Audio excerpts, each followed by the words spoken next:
To turn over a new leaf, the world is gathering at 2021 P4G Seoul Summit for a brand new collaborative climate action. This year is a symbolic year.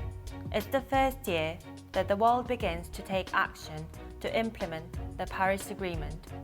And it's also the year of a unique opportunity to chart a more sustainable and resilient future as the world attempts to recover from COVID-19 pandemic. P4G, or Partnering for Green Growth and the Global Goals 2030, is a global initiative that aims to deliver on the Sustainable Development Goals and the Paris Agreement by facilitating innovative public-private partnerships. We invite you to the most anticipated session in the 2021 P4G Seoul Summit, the special session on green finance. To discuss the pivotal role of finance in fostering green recovery in the post-pandemic world, we have invited key figures in green finance from around the world.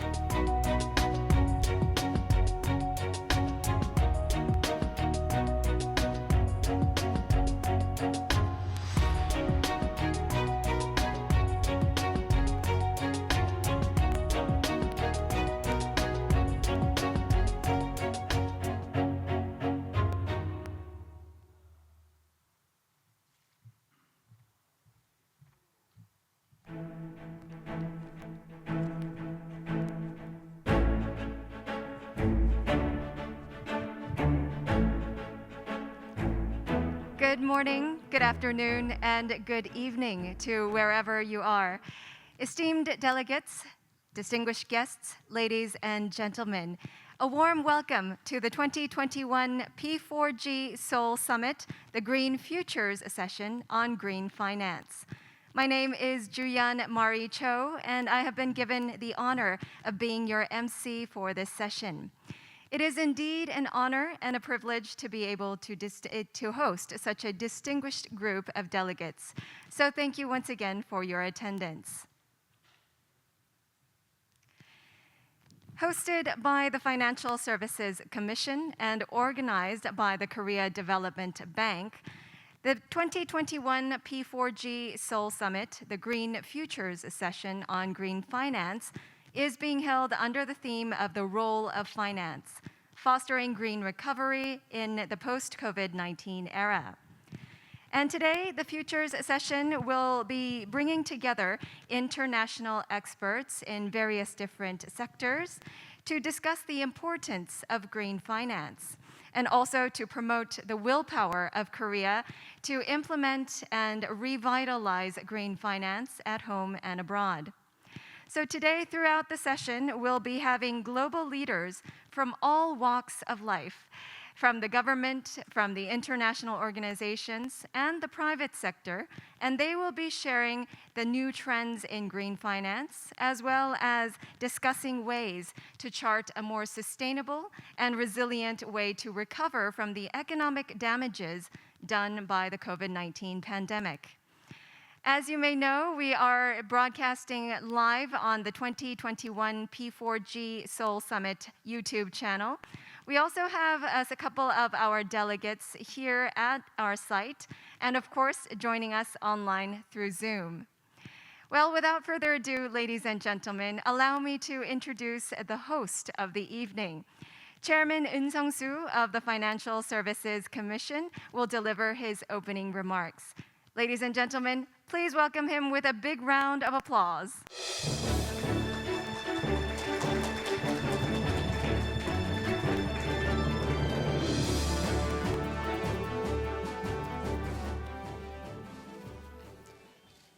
Good evening, everyone. Good afternoon, Europe, and good morning, America. Welcome to the 2021 P4G Seoul Summit special session on green finance. The world is still in the midst of a COVID-19 crisis. COVID-19 is not an individual's problem, nor a region's or a country's problem. It is the whole humanity's problem. Likewise, climate change is everyone's problem. In this regard, P4G puts emphasis on the value of partnership across all sectors. I hope P4G Seoul Summit can induce everyone to take part in climate action. Achieving a carbon neutrality involves a fundamental restructuring of industry. This might require trillions of dollars across the world. Many countries, including Korea, have announced large-scale fiscal stimulus under Green New Deal schemes. However, public finance alone cannot cover the scale of investment we need. MDBs and the private sector investors need to get involved as well. In a different angle, a financial industry can induce companies to lessen their environmental impact by altering the lending or the investing criteria. For example, BlackRock, the world's largest asset manager, evaluates the company's ESG performance when making an investment decision. Green finance has been rapidly taking root in the global financial market over the past years. By the end of 2020, around 3,000 institutional investors have joined the UN Principle for Responsible Investment. Globally, ESG fund assets are nearing $2 trillion. Also, quarterly issuance of the green bond has risen to $150 billion. Korea is also actively stepping up effort to promote green finance. Last year, the government pledged to double the share of funding for green projects in public financial institutions by 2030. We are also planning to gradually make ESG data disclosure mandatory. During the climate summit in April, President Moon Jae-in announced the end to public financing for new overseas coal power plant. And recently, the FSC has applied to join the NGFS and announced support for TCFD.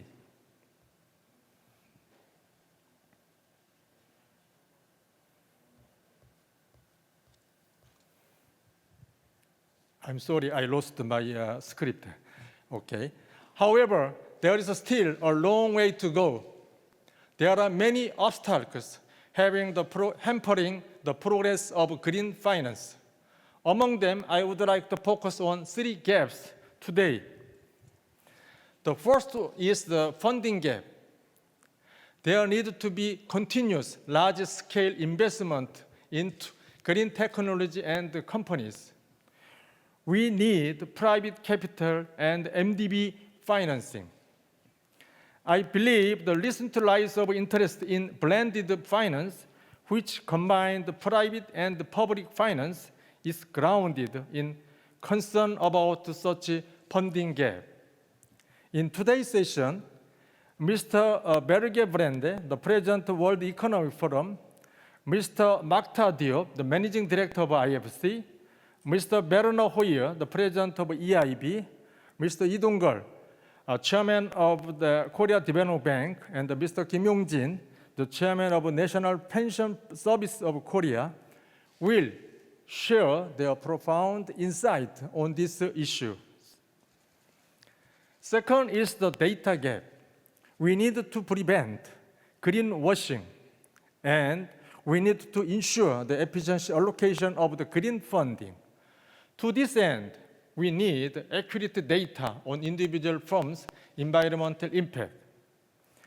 More and more companies are supporting TCFD. However, actual disclosure level is not yet there. In today's session, Mr. Luis Pereira, Deputy General Manager of BIS, Ms. Mary Sapiro, Head of TCFD Secretariat, Ms. Martina Cheng, the President of S&P Global Market Intelligence, will touch on this matter. The final gap I would like to mention is the gap between developed and developing countries. At COP16, developed nations have set a goal of mobilizing $100 billion per year by 2020 to support developing countries' climate action. However, the goal has not been reached. The amount pledged to Green Climate Fund, GCF, remains around $20 billion as well. We can expect this gap to grow larger as the developing countries are lagging behind in recovering from COVID-19. On this issue, I hope Ms.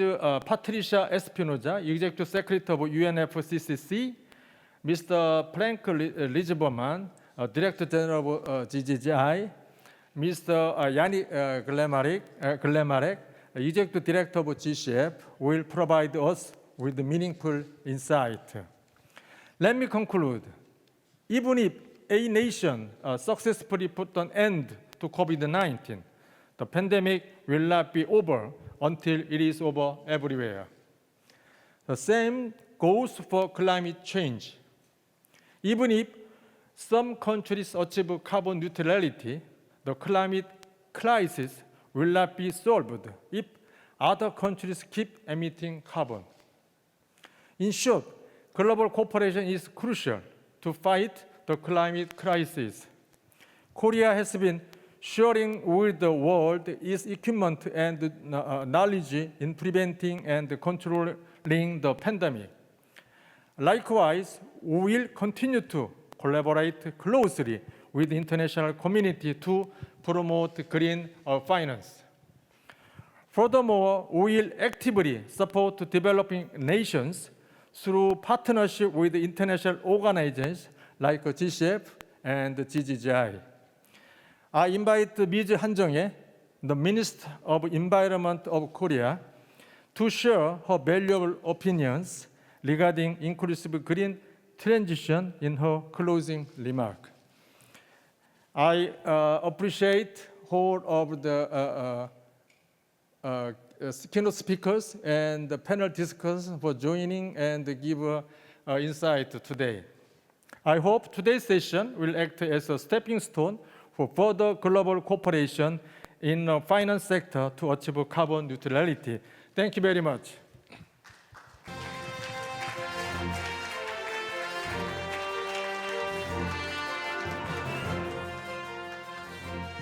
Thank you once again for your kind remarks, Chairman Eun Sung-soo. And he also mentioned a call for action across all sectors and industries because the time to act is now. He also mentioned the 3 different gaps that we must bridge. So thank you once again for those remarks.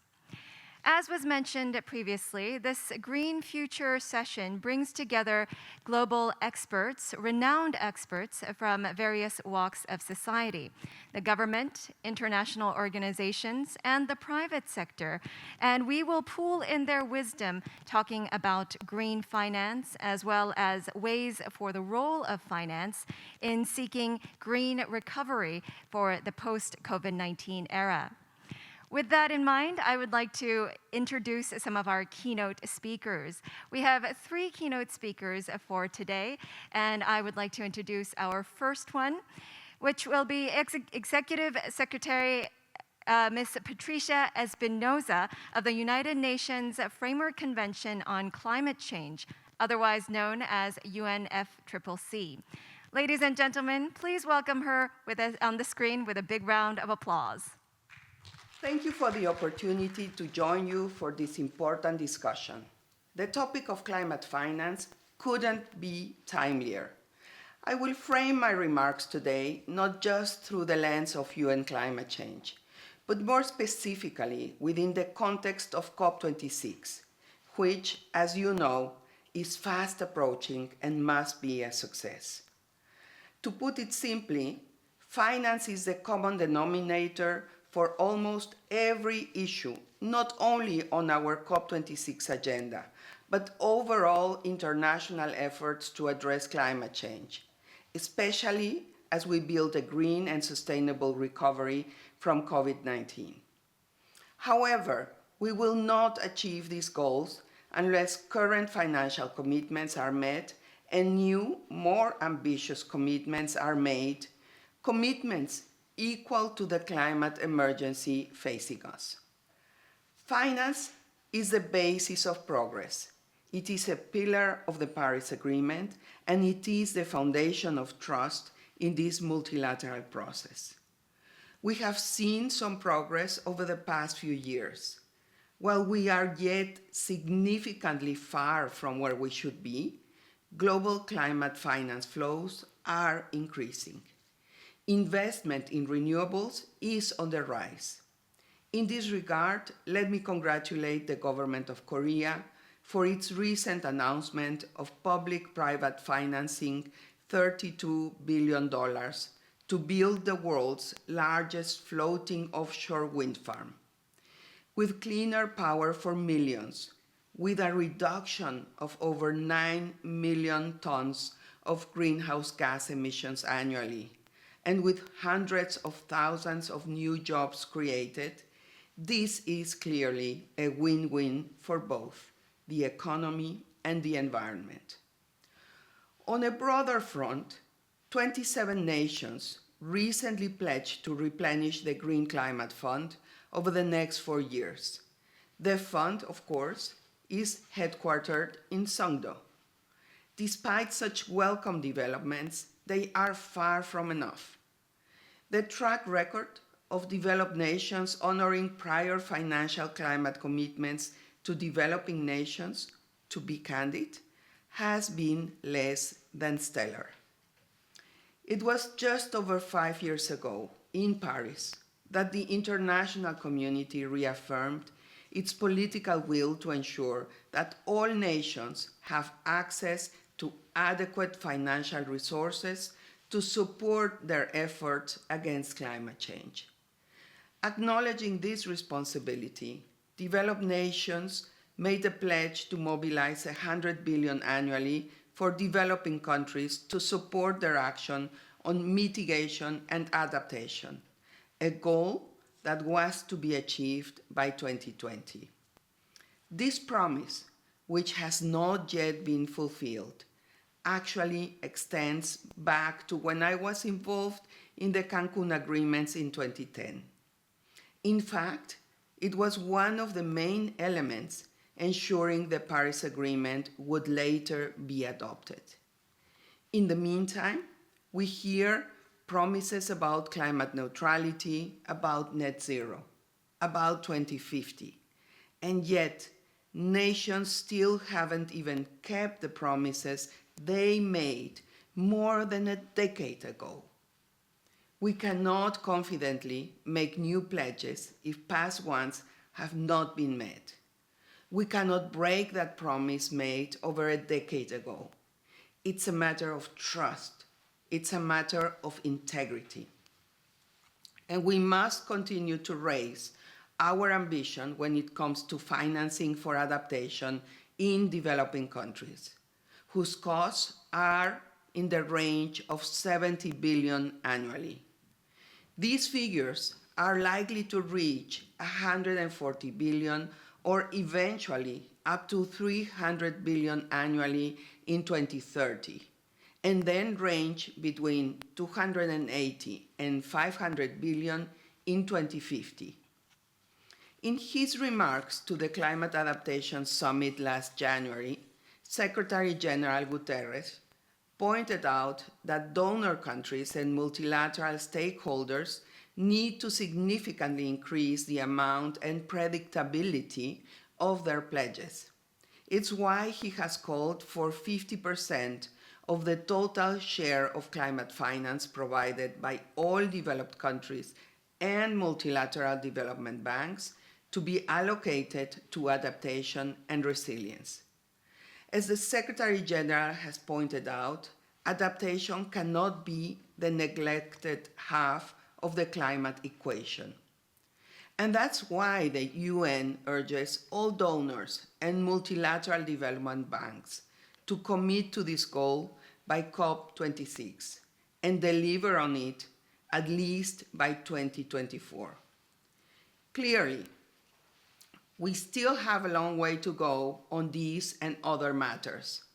Parties cannot simply show up at COP26 and expect good things to happen.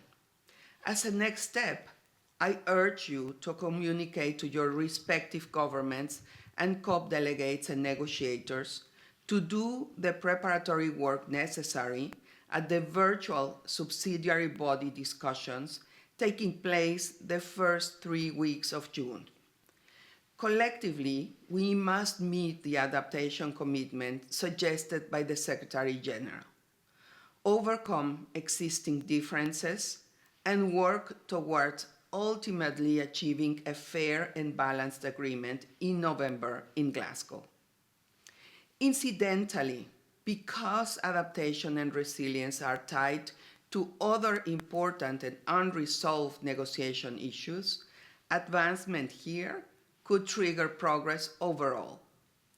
While the finance initiative is rightly focused on the poorest and most vulnerable countries, as the 100 billion pledge clearly indicates, it is essential to develop a comprehensive approach that considers all types of finance, public and private, domestic and international, governments, multilateral institutions, private corporations, banks, investors, all must engage more actively in climate action.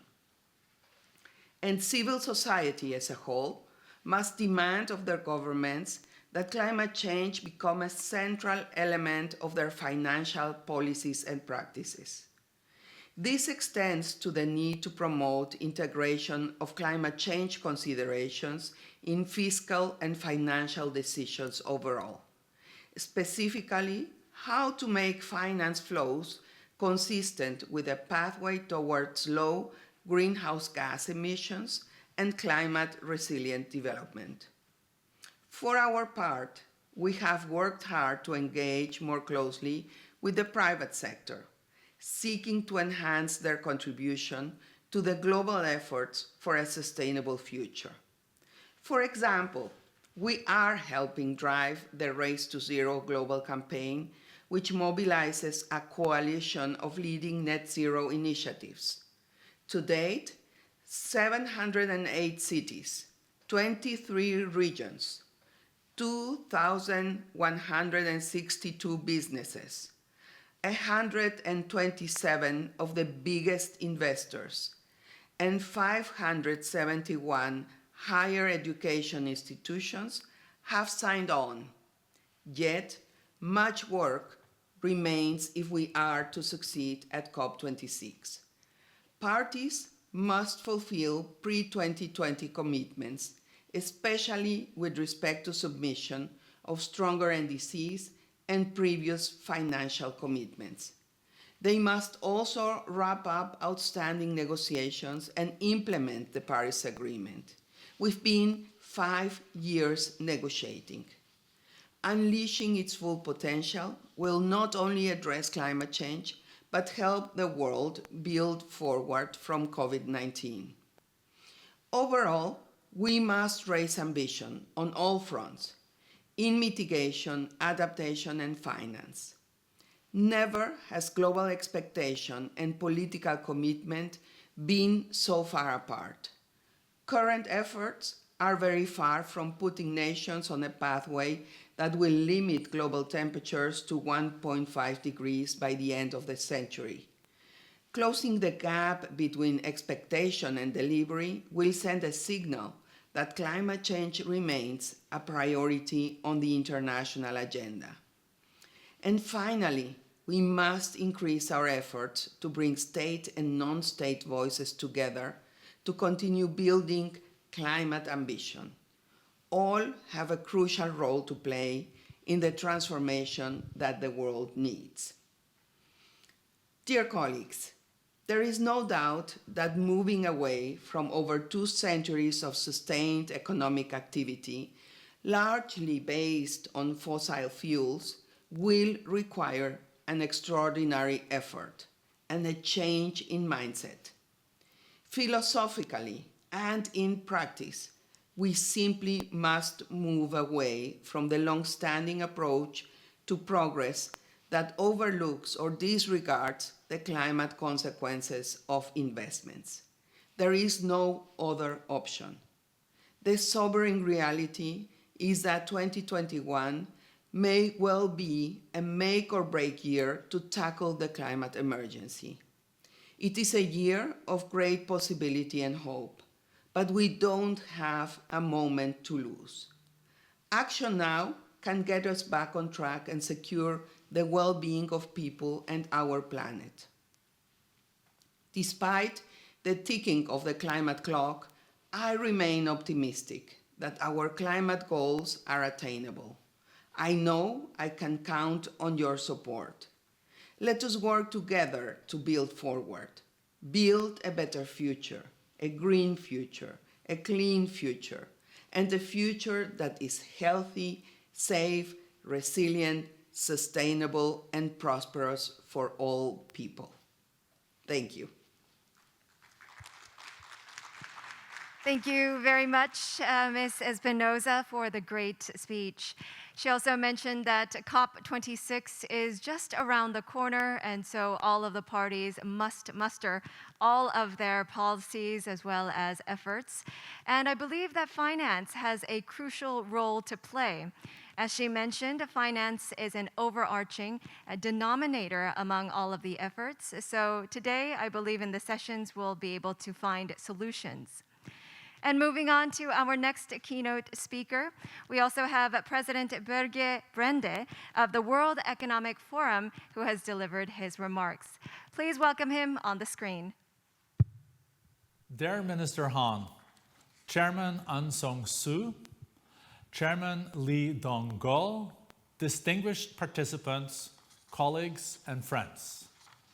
I would really like to thank the Korean government for their leadership and our host organizations, the Financial Services Commission and the Korea Development Bank, for your dedicated efforts in convening this very special session on the role of finance on fostering a green recovery.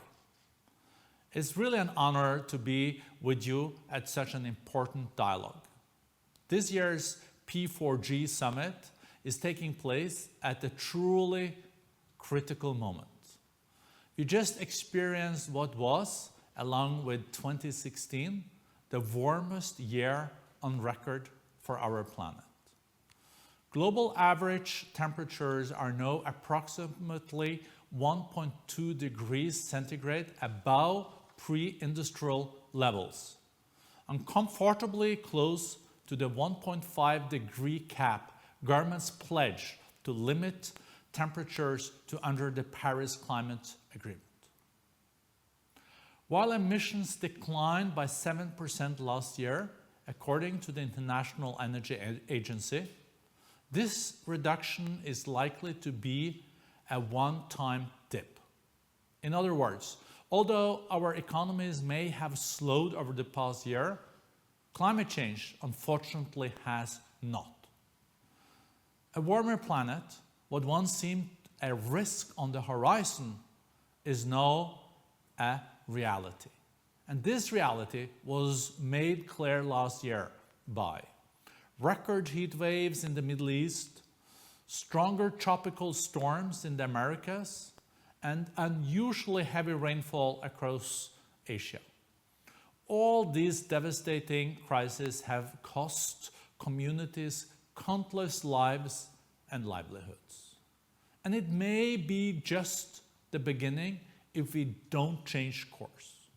Indeed, the United Nations warned last year of an impending global food crisis, noting the perfect storm playing out between these environmental changes and the impact of COVID-19. And Swiss Re Institute forecast that global GDP could shrink by 18% over the next 30 years because of climate change. This is really a sobering picture. But thankfully, it does not have to come to pass. Today, we stand at the beginning of what we hope will be a global economic recovery. The International Monetary Fund, IMF, projects 6% global growth this year. As economies restart and societies reopen, we have the ability to shape growth so that it is as green and sustainable as possible. In this regard, billions of dollars of stimulus payments in G20 economies are going to green projects. And innovators and mission-driven entrepreneurs are working each day to unlock green opportunities. I am so optimistic by what I see, but there is so much more that needs to be done. Because unless we redouble our efforts today, unless we invest in our ambition, we will miss the opportunity to shape a more sustainable and greener tomorrow. Here I would like to offer 3 priorities for scaling our ambition for climate action. Priorities that are so important for the financial industry in particular. First, we need business, especially investment firms and financial institutions, to lead green efforts. Because financing green solutions is the key to both realizing a sustainable future and accelerating our economic recovery. According to the IEA, half of the technologies we need to help us to reach net zero by 2050 are still in the prototype phase today. And by some estimates, finding ways to make energy production more green could add 18 million additional jobs to our economies by 2030, while protecting the current 1.2 billion jobs that rely directly on a healthy and stable environment. Thankfully, the financial sector is responding. Last month, on the eve of President Biden's Climate Leaders Summit, leaders from UN agencies and US government launched the Glasgow Financial Alliance for Net Zero Emissions. This alliance brings together over 160 companies across the financial system with combined assets valued at over $70 trillion to accelerate the transition to net zero by 2050. It will offer a space for an unprecedented level of climate coordination among the leadership of financial institutions, all working together in common purpose. Congratulations. This commitment to climate action is part of a broader trend in the private sector. At least a fifth of the world's largest 2,000 public companies, many of which are World Economic Forum partners, are working to meet the net zero targets by mid-century. And these numbers are thankfully growing. The second priority must be to take an inclusive approach to green investment. Our planet can only be healthier and our global economy can only grow stronger if capital flows to green opportunities in advanced and emerging markets alike. We must finance innovations such as green hydrogen and biofuels and make these price competitive around the world. We need to eliminate what Bill Gates referred to as green premium, the additional cost of choosing green and clean technology, not just in high-income countries, but everywhere, walking the talk. This is why it was so heartening that the World Bank last month committed to be Paris compliant in its lending through its new climate action plan. There is now an opportunity at the G20 finance ministers and central bank governors meeting in July to urge the entire development finance community to become Paris compliant and to work with the private sector to blend finance, structure deals, and trigger finance into emerging economies. Finally, and perhaps most importantly, we need business, government, and civil society to work hand in hand when it comes to investing in a green future. Because of our climate challenge isn't something one government, one company, or one international organization can solve on its own. It requires coordinated effort across our societies and economies. Only by having stakeholders work in partnership with one another can we develop carbon pricing mechanisms that makes low carbon technologies more market competitive, as an example. And only through deep collaboration can we ensure a carbon market is truly global and connected so that there is no leakage. This all is, of course, a lot to do, but I'm so hopeful because I see progress taking place each day. The World Economic Forum is serving as a platform for governments, businesses, civil society, and innovators to take purpose-driven action on climate change. Our alliance of CEO climate leaders, which includes leaders from the finance industry, is spearheading efforts to increase commitment ahead of COP26 and sustained action after. Governments are also showing the way. In April, President Biden pledged the US would halve greenhouse gas emissions by 2030. President Xi Jinping pledged China would peak carbon emissions by 2030. And the EU, the UK, and other major G20 economies, including Japan and the Republic of Korea, have committed to achieve net zero emissions by 2050. And of course, the P4G summit is helping to harness the positive momentum from these commitments to ensure we meet our climate obligations. This is why I'm confident that if the finance sector continues to play a leadership role, if we focus on delivering green investment equitably, and if we commit to a multi-stakeholder approach, we can accelerate progress. On behalf of the World Economic Forum, I look forward to closely working with all of you on this important journey toward a sustainable future. Thank you so much. Thank you very much, Mr. Brende, for the great keynote speech. He mentioned the three priorities that must be tackled. First, investment in green solutions. Second, an inclusive approach to green investment. And third, most importantly, we must all join hands together to work as one in investing in the green future. All of our speakers have said that we have much more to be done, so we look forward to more collaborations in the future as well.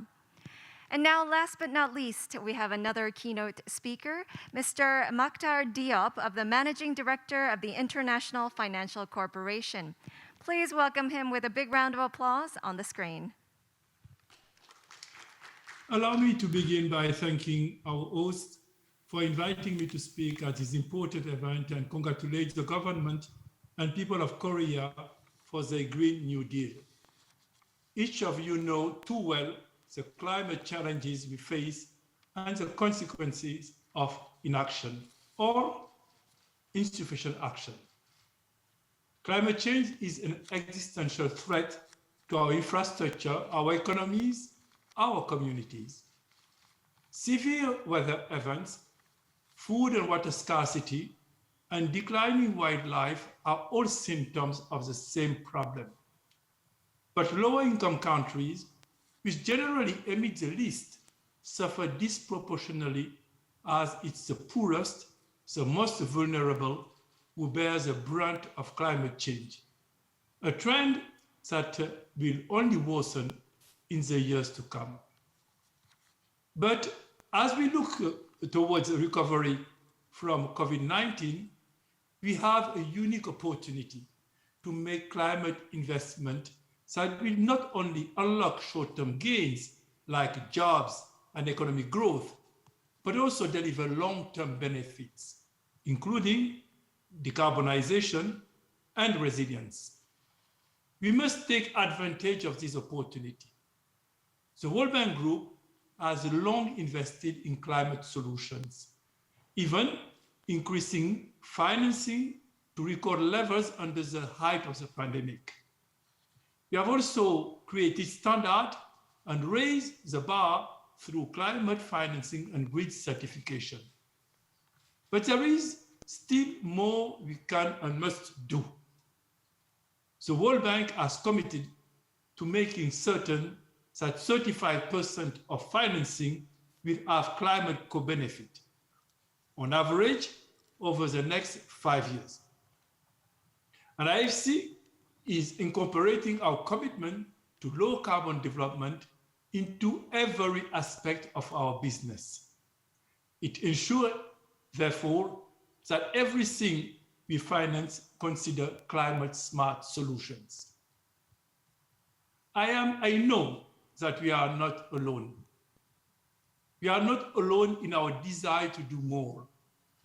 We are being encouraged by the actions from our government, private sector, and all partners, including the civil society. But gaps still remain. Although there is interest from private sector investors in climate smart projects and climate finance, there is a lack of profitable projects in emerging and developing economies. Until we address this, we will always fall short of what is expected from us. So, how do we create more projects? How do we develop more markets? One approach we are taking at the IFC is what we call upstream. Through this proactive work, we are developing and helping attract investment to private sector projects that would have not happened otherwise. Another approach is expanding blended finance. This allows us to mitigate the risk of pioneering investment and paves the way for the private sector to invest more in fragile markets, more in countries in conflict, more in the poorest countries. In both areas, we are mobilizing other development institutions to join us and are looking for partners to support these critical efforts.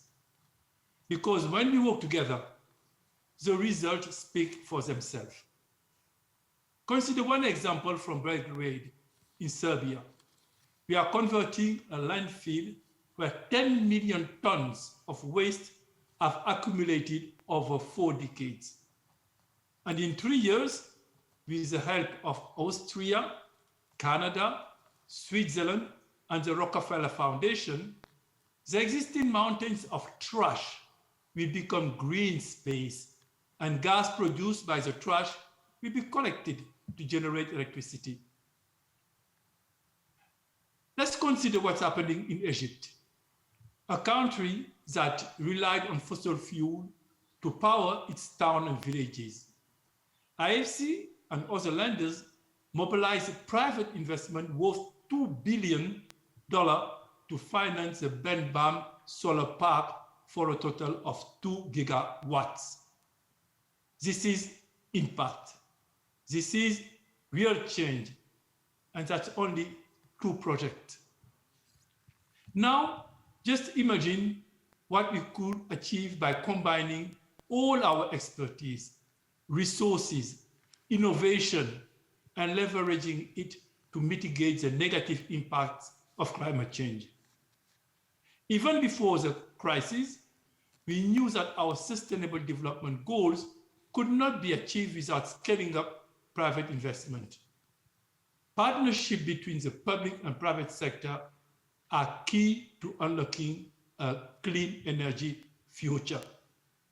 And organizations like P4G and events like these are key to making that future a reality. We are pleased to join you and to be part of the climate solution. Thank you.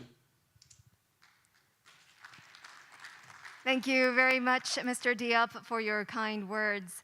He mentioned that we are not alone in our desire to do more. I believe that that is a sentence that deeply resonates with us all.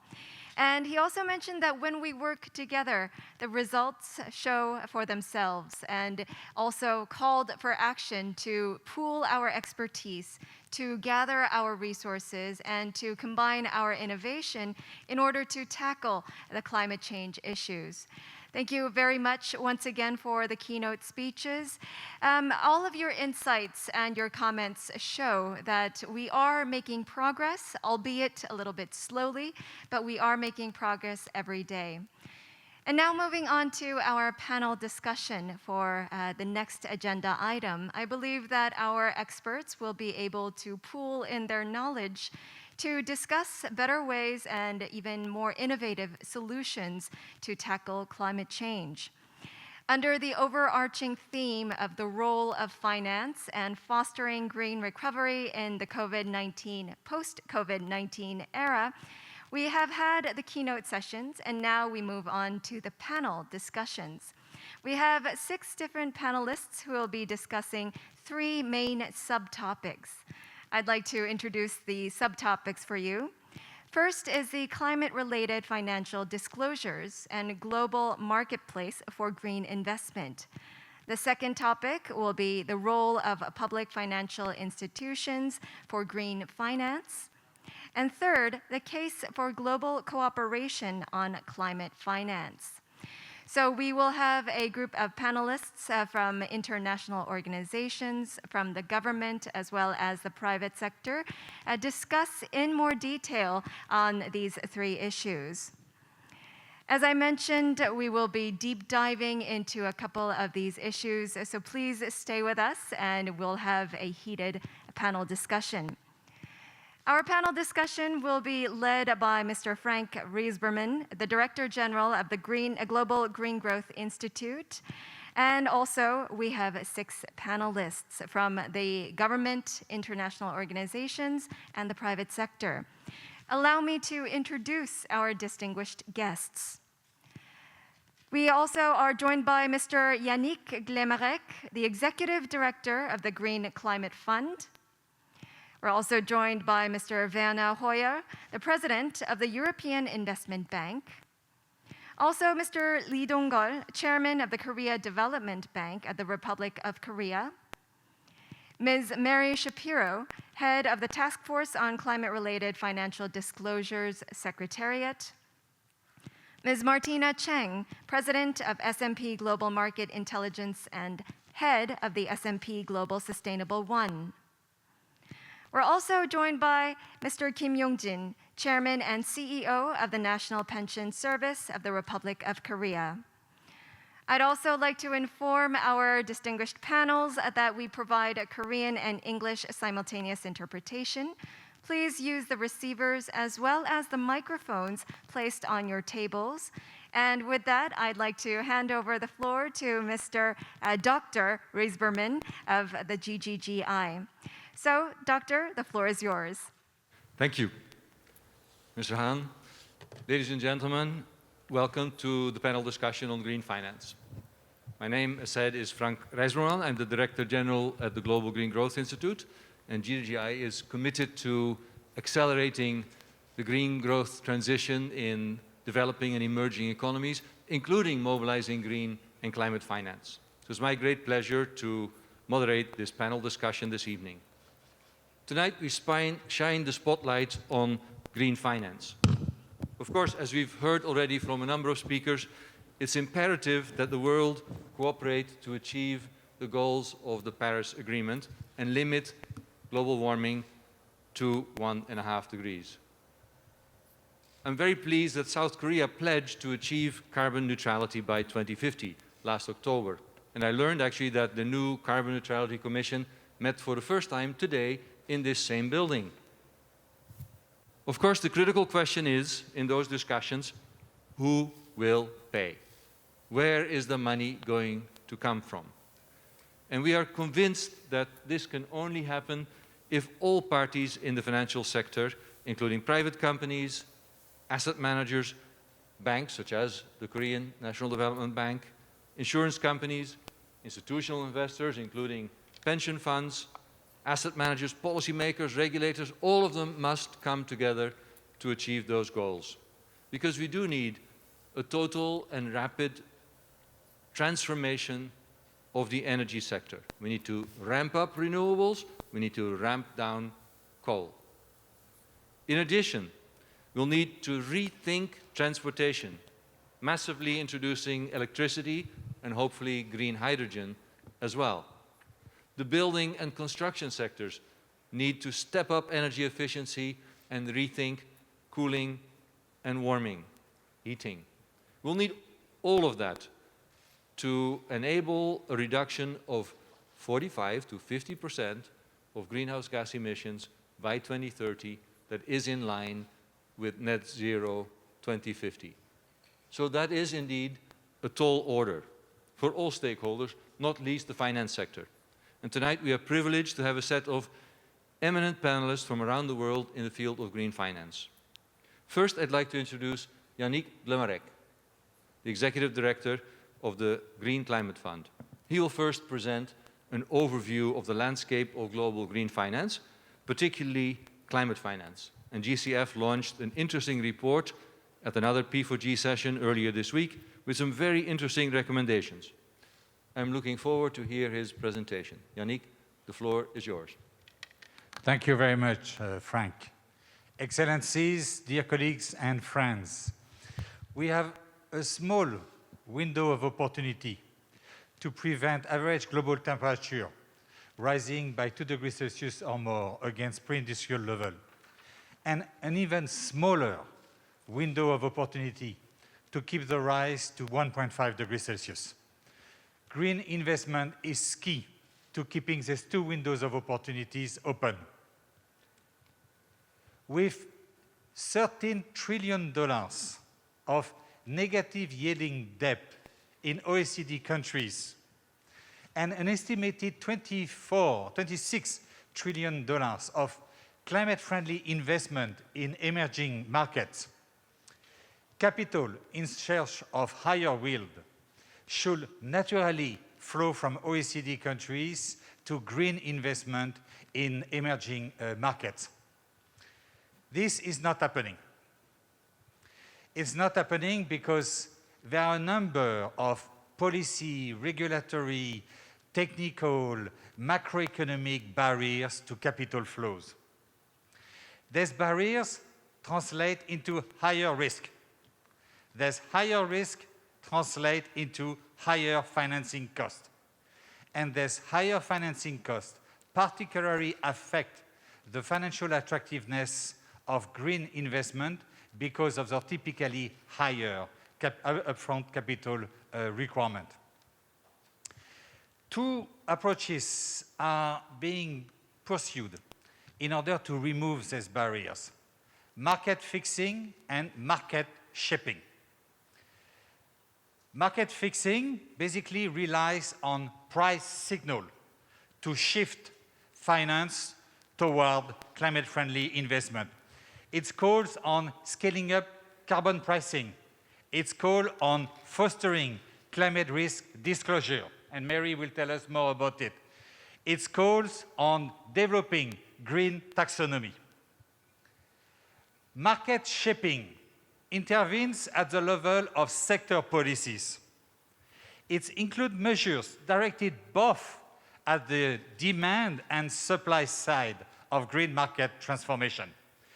For example, with instruments such as minimum energy performance standards, it's aimed to create a demand for low-carbon projects while simultaneously de-risking the supply of this project with approaches such as blended finance in order to crowd in private sectors.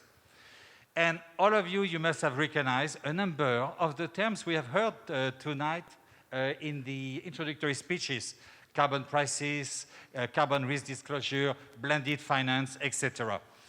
The GCF, as mentioned by Frank, has launched this week during P4G a publication on scaling up finance. And one of the key conclusions of this publication is that these two approaches, market fixing and market shaping, are highly synergetic. Combining them together enables to remove some of the constraints inherent to each of these approaches. And so I would like to take an example about what does it mean, all these theoretical approaches and instruments for a given project, for any investor in the audience. Let's take a typical project in a high financing cost environment, the type of high financing cost environment we have in emerging markets.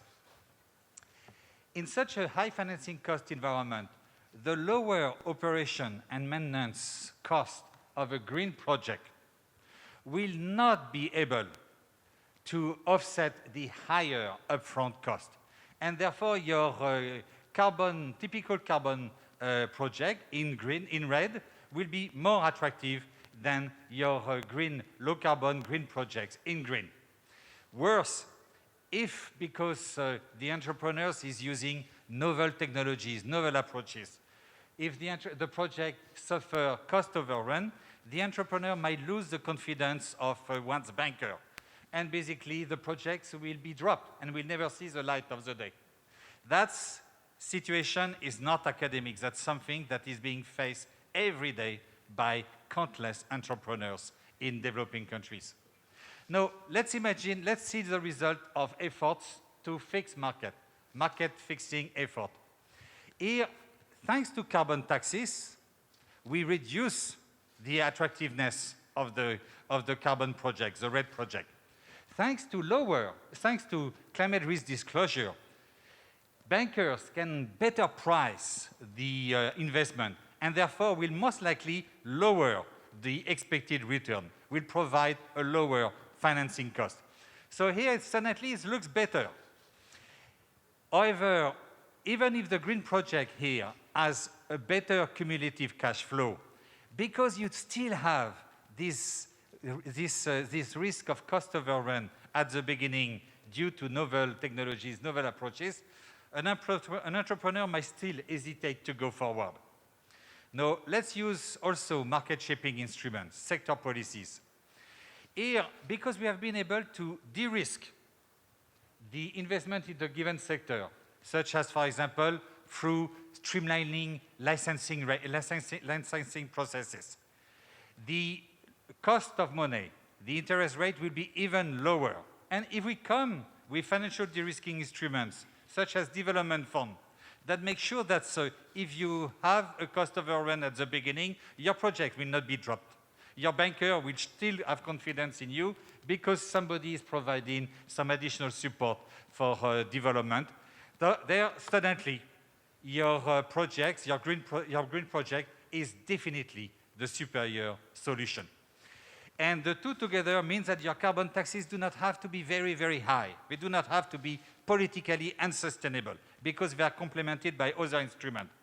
And if, thanks to climate risk disclosure, bankers start taking into account the physical and transition risk associated with climate change, for an entrepreneurs and for a financier, the solution is, the picture is clear. The green project, the low carbon, climate resilient project becomes by far the superior solution. And so the Green Climate Fund today is the world's largest climate fund. And we support developing countries' effort to foster and scale up climate innovation and investment. And most of this effort rely on the combinations of instruments that leverage the strength of market fixing and market blending. In each case, we have to come with a unique portfolio meeting the unique requirement of each country. But in each case, we can find a solution. And from this comes my deep conviction that together, we have the skills, we have the instruments to achieve the objective of the Paris Agreement. Thank you very much for your attention. Kamsahamnida.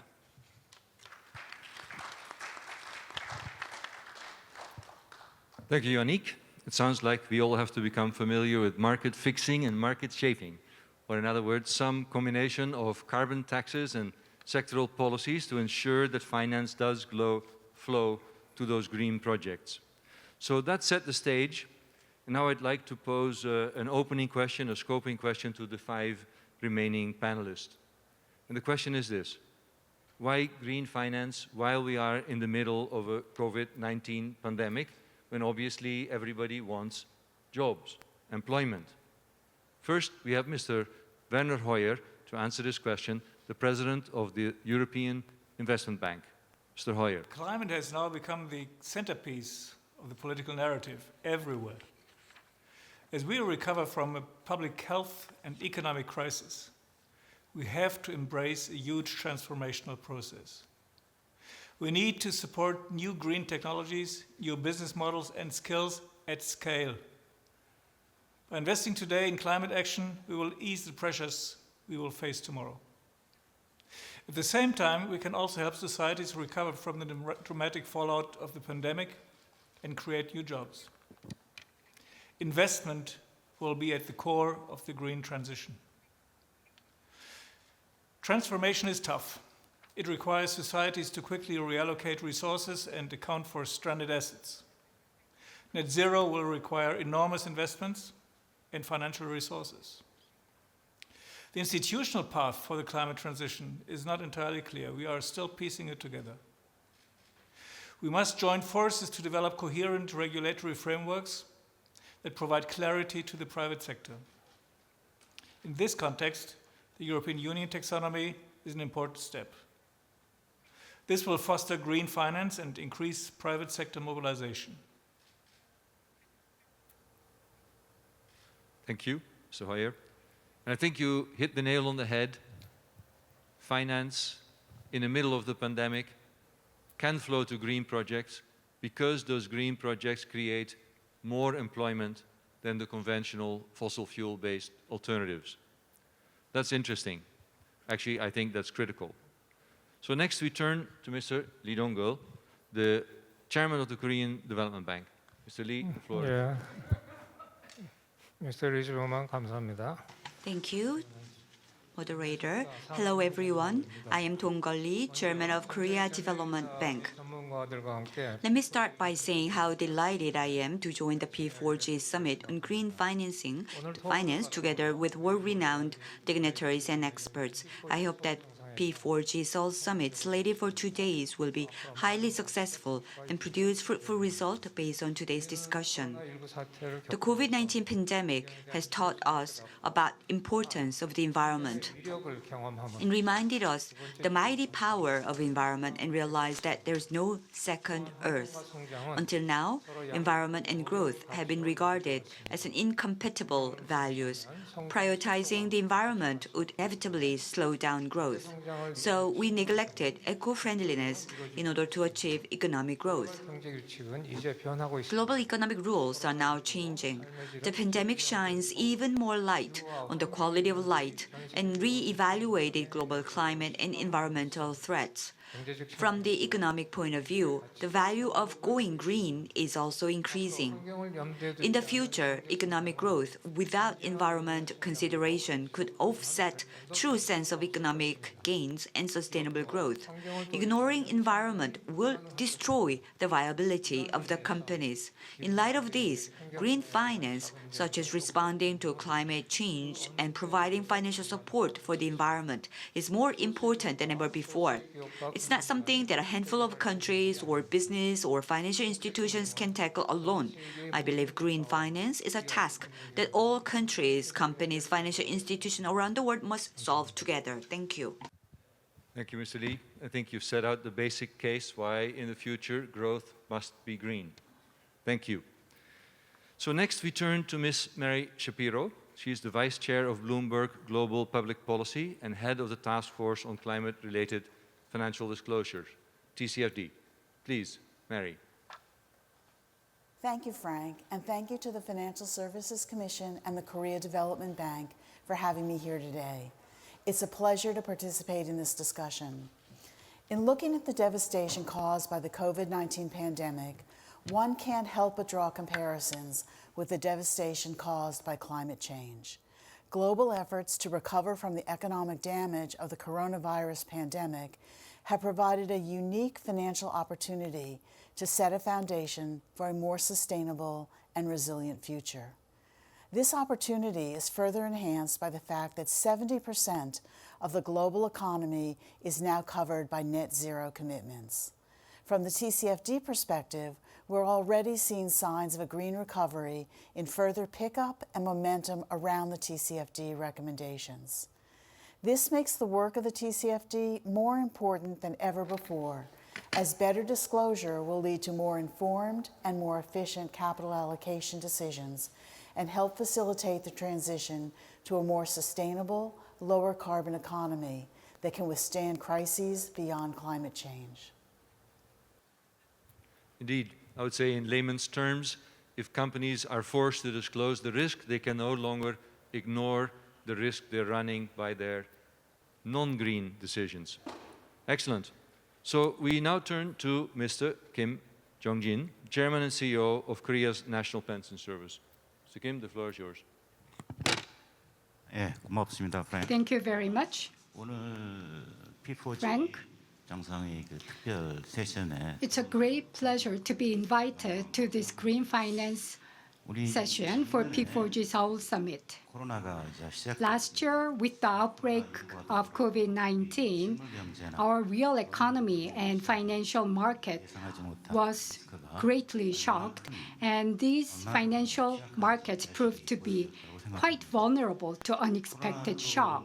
을 계기로 해서 And because of COVID-19 pandemic, 더욱 the climate-related risks have been emphasized 한편으로는 이 more than ever before. 리스크를 And climate-related risks 로서의 그 녹색 금융 is closely related to the value of green financing. 가지 정도 And I would like to share 3 ideas with you today.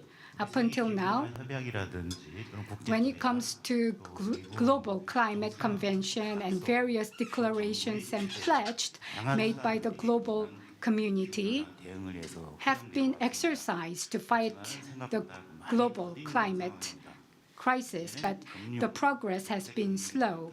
But from now, the financial sector is going to be playing a very critical role through green finance.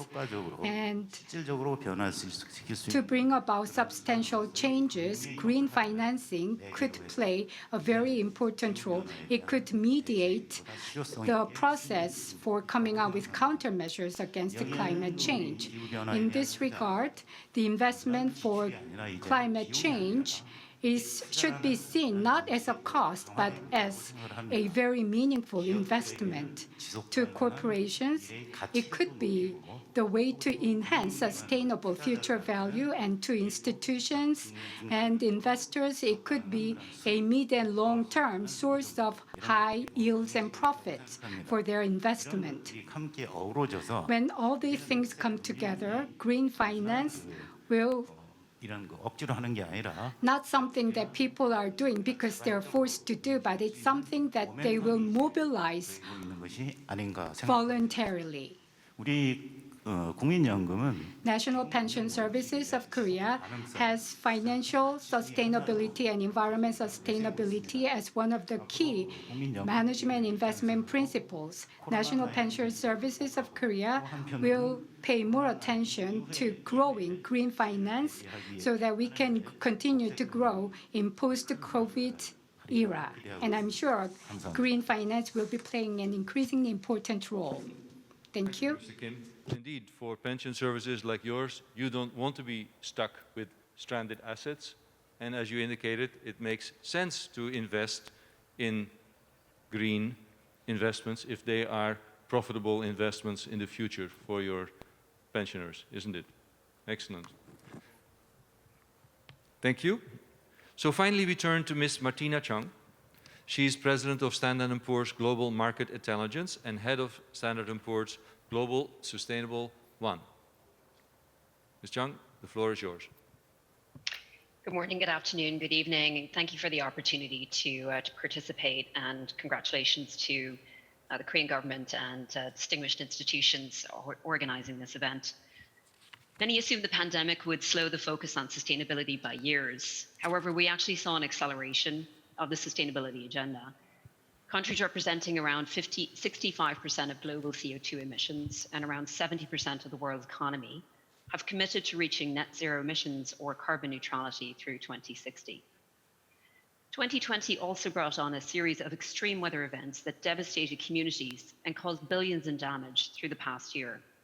In 2020, the US broke an unsettling record, experiencing 22 extreme weather events and climate change-linked disasters that cost each in excess of $1 billion. More than half of the world's GDP depends on nature. With the acceleration of extreme weather events, biodiversity also became an emerging topic for governments and corporate boardrooms. We see significant growth in sustainable finance. According to S&P Global Ratings, global sustainable debt issuance is expected to surpass 700 billion in 2021, up from 500 billion from 2020. A recent IEA report recommends that equity and debt finance should flow to green sectors with a global realignment away from carbon-intensive sectors to low carbon or carbon neutral sectors and technologies. This, they say, is necessary if the world can meet net zero emissions by mid-century and the goals of the Paris Accord. The key to success of green finance will be the transparent realization of these net zero commitments supported by practical guidance and disclosure metrics.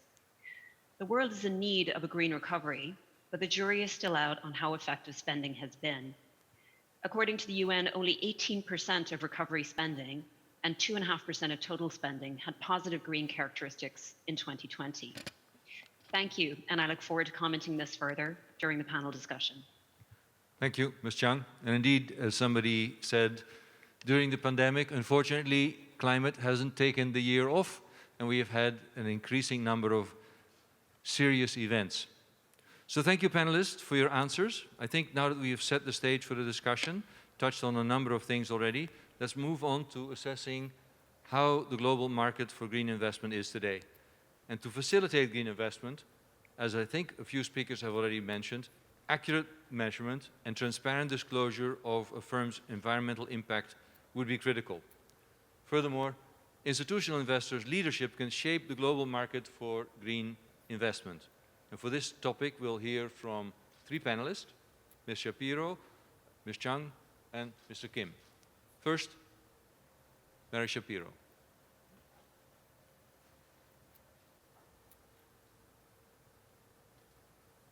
Since the release of the TCFD recommendations in 2017, global support for the TCFD has grown enormously.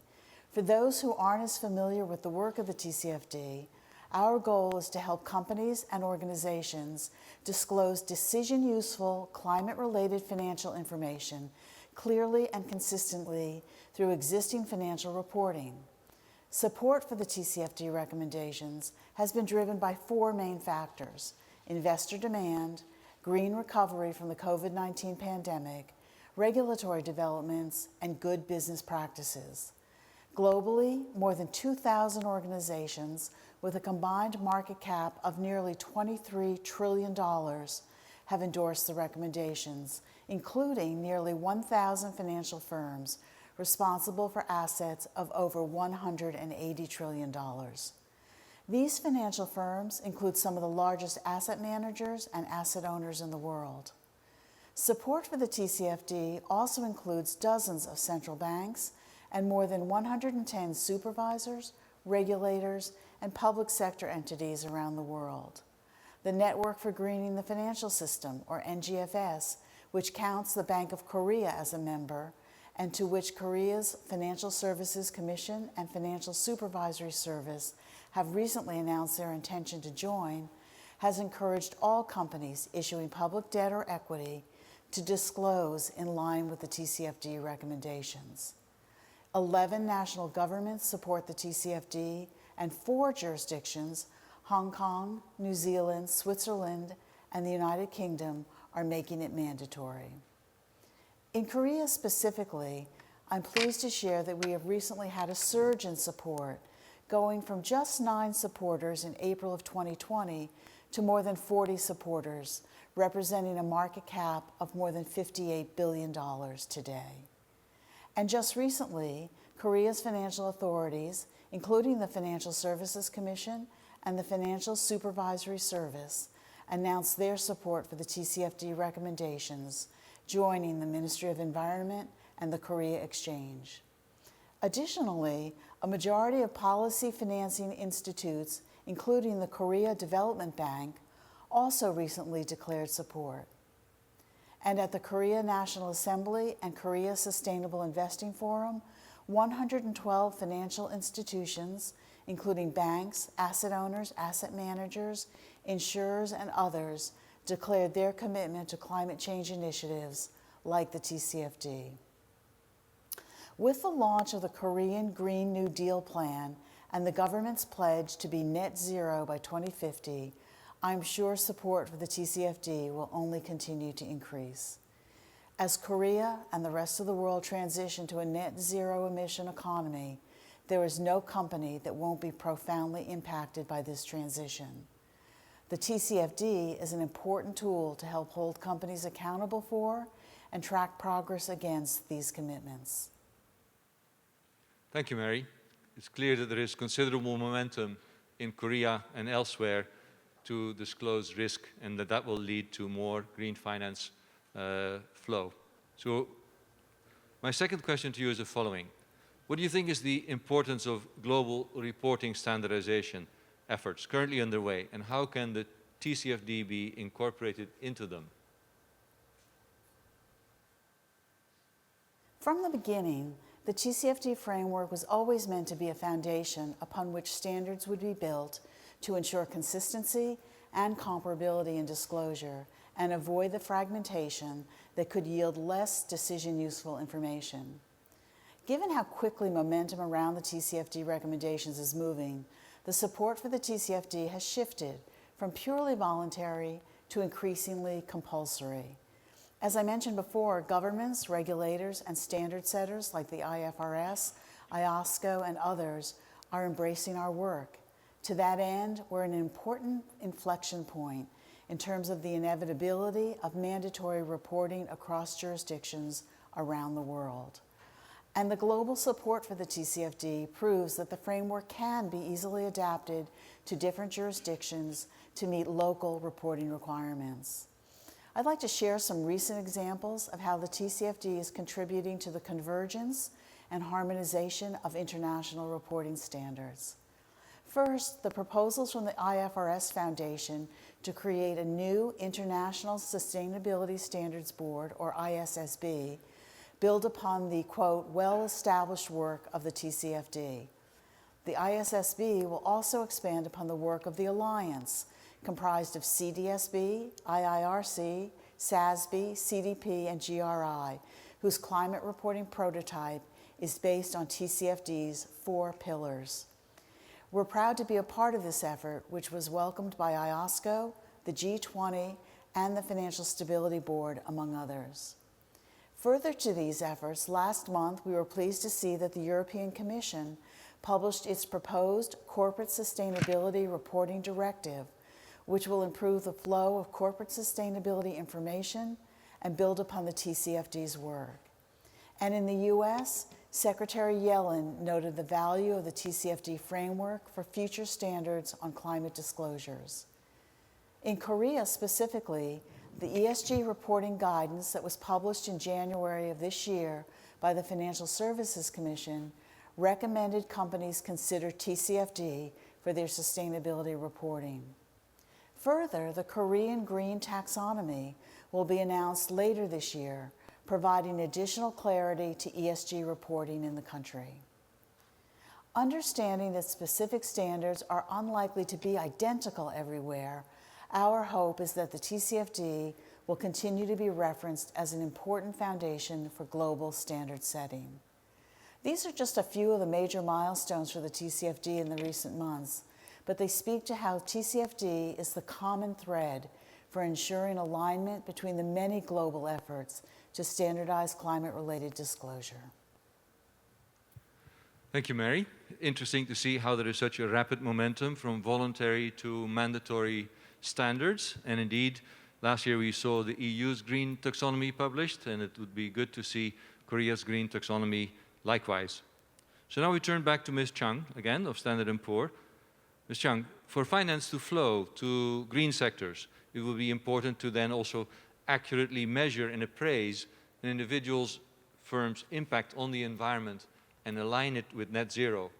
How are companies currently measuring their progress in this transition, and how can that be improved? Ms. Chung?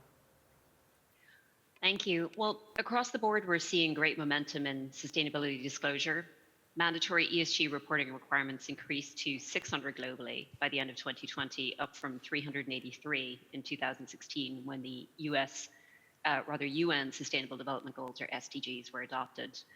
And almost 1,500 companies backed the TCFD reporting framework in 2020, which is 5 times the number in 2017. About 90% of companies in the S&P 500 publish sustainability reports, but only 16% have reference to ESG factors in their regulatory filings. This mismatch illustrates the opportunity to increase standardization. Further, our data also shows that companies may not be accounting for all climate risks. A 72% reduction in emissions is required to achieve the goals of the Paris Agreement. Our research shows that major global companies are on track for greater than 3 degrees centigrade warming. Moreover, we estimate that a price on carbon could result in major global companies facing as much as $285 billion in additional costs in 2025. Lastly, 80% of major US companies and 80% of major global companies will face moderate physical risk by 2050. This fragmentation is sometimes viewed as a barrier to investment, where asset managers are looking for consistent, comparable, and verifiable ESG data to make decisions. In order to effectively measure transition to net zero and other ESG factors for short, medium, and long-term risk assessment, market participants need to have accurate data. Data has been an important part of measuring transition because when you have data, you can understand the actual impact. And a critical part in attaining quality data is transparency and standardization of disclosures. We believe it is important for corporate disclosure to be comparable, reliable, relevant, and accessible. At S&P Global, we recognize that disclosure standards and the analytical work to assess and measure climate-related risks and opportunities are still evolving and maturing. It can be unclear to companies what exactly they are either being asked or required to disclose and how to disclose on climate-related matters. This often means that data that is publicly disclosed is insufficient to perform detailed, comparable, and up-to-date analysis and benchmarking of ESG performance. If we focus on driving greater harmonization of sustainability reporting, we can enable businesses and financial markets to understand the context and to make choices about how they invest according to their sustainability goals. As Mary said, the TCFD has been a powerful catalyst for the discussion on disclosure and standardization. And the recent consultation by the IFRS Foundation is another milestone at the international level. This is an area where the G20 has accelerated work through the TCFD. The G20 can coordinate a global approach through the IFRS Foundation, IOSCO, and the FSB. In March, the World Economic Forum called for the IFRS to establish a standards board and to have international securities regulators play a major role. The standards that are emerging may not be perfect to all parties. They may require some flexibility, but they will be standards. We're in the early stages of the standards game, and the playing field is still being set, but we are beginning to see the shape of the field. S&P Global has been and continues to be a part of the active dialogue between the standard-setting organizations and policymakers. We need more of the private sector at the table. The good news is the capital markets are growing more sophisticated, and as markets evolve, they'll provide the private financing needed to aid the transition to net zero and fight climate change. Transition finance is a relatively new segment of the sustainable capital markets, and it's a promising area of innovation in the world's efforts to achieve carbon neutrality. This is a market with only about $6 billion in issuance so far, but there's huge potential. We think transition finance could contribute up to $1 trillion per year to the economy as companies in hard-to-abate sectors, which were previously absent from the sustainable debt market, raise capital to help them reduce their carbon footprint. Think about the potential for industries such as chemicals and aviation to reduce their carbon emissions by financing innovative and greener processes. There is not a one-size-fits-all element for policy measurement and reporting. Effectively managing ESG risks and transition to net zero requires understanding the vulnerability and resilience of each company and their respective sector. For example, climate risks vary from sector to sector because transition and physical risks from climate change do not uniformly impact companies, countries, sectors, or geographies. We believe it is essential for enhanced dialogue and coordination at the international level in order to ensure that the steps being taken on ESG matters remain in line with global market practices and regulatory frameworks. We also believe that the private sector can play an important role in facilitating this international dialogue and help minimize potential market disruption that is likely to result from diverging regulatory frameworks. Better disclosure standards will lead to more reliable ESG data, and more reliable ESG data will lead to deeper insights into a company's and into the broader global market's evolving sustainability practices. More meaningful ESG data from companies will enable issuers and users of corporate disclosure to identify, compare, and act upon ESG risks and opportunities. Thank you, Ms. Chang. You describe a rapidly evolving market with a lot of room for further improvement and further harmonization, I think, the key words. Very interesting. So we turn back to Ms. Kim. Mr. Kim?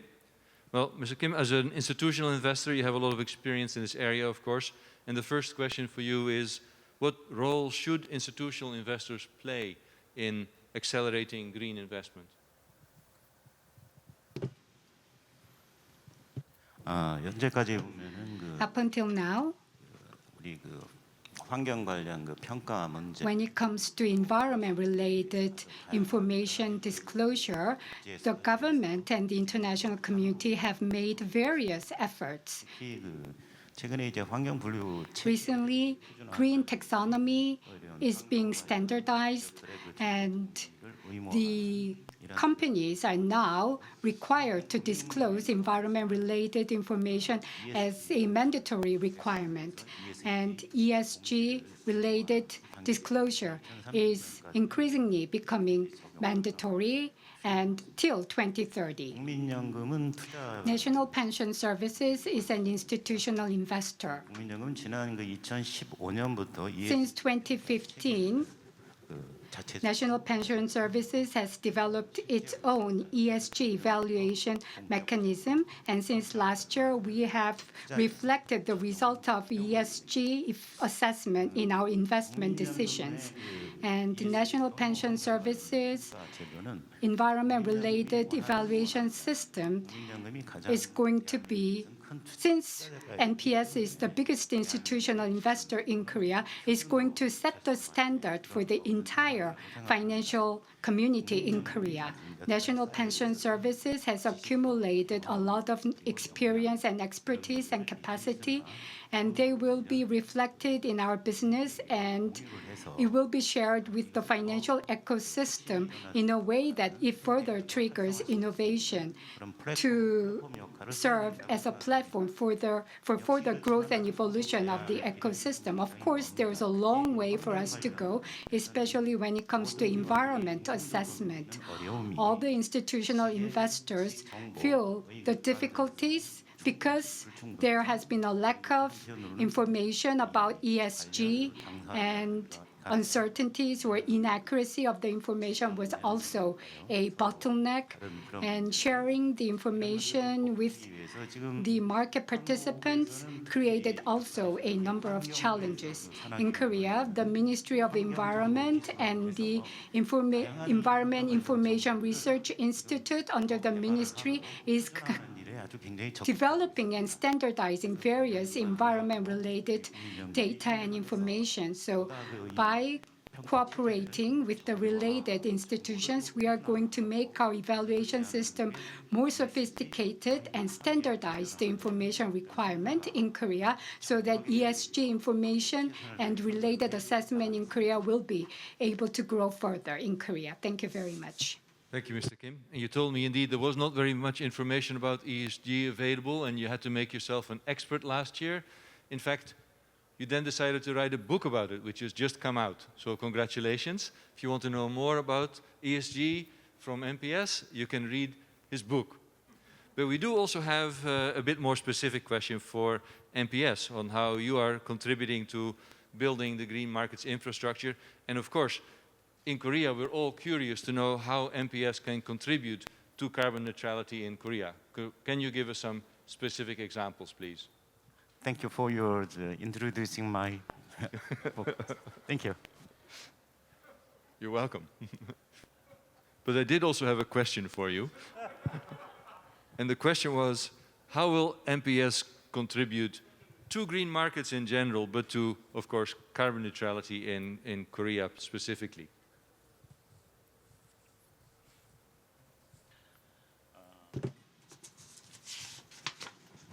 우선은 국민연금 같은 First of all, NPS ESG 평가를 해오고 있고요. has been evaluating ESG factors when we make decisions, and we are working with our corporate partners to develop various approaches and cooperation mechanisms for sharing ESG information. And when it comes to consignment fund management companies, we make sure they submit responsible reports for responsible investment. Since July last year, for certain equities in Korea, we are working with consignment fund management companies that in a way that they submit responsible investment reports, and we will be expanded to further participants next year. In selecting the consignment fund management companies, we are going to make sure they are responsible investors, and we came out with the related guideline this year, and that will be put into practice next year. Consignment fund management companies will be investigated thoroughly when it comes to their implementation and progress for responsible investment, and the result will be reflected in their performance assessment.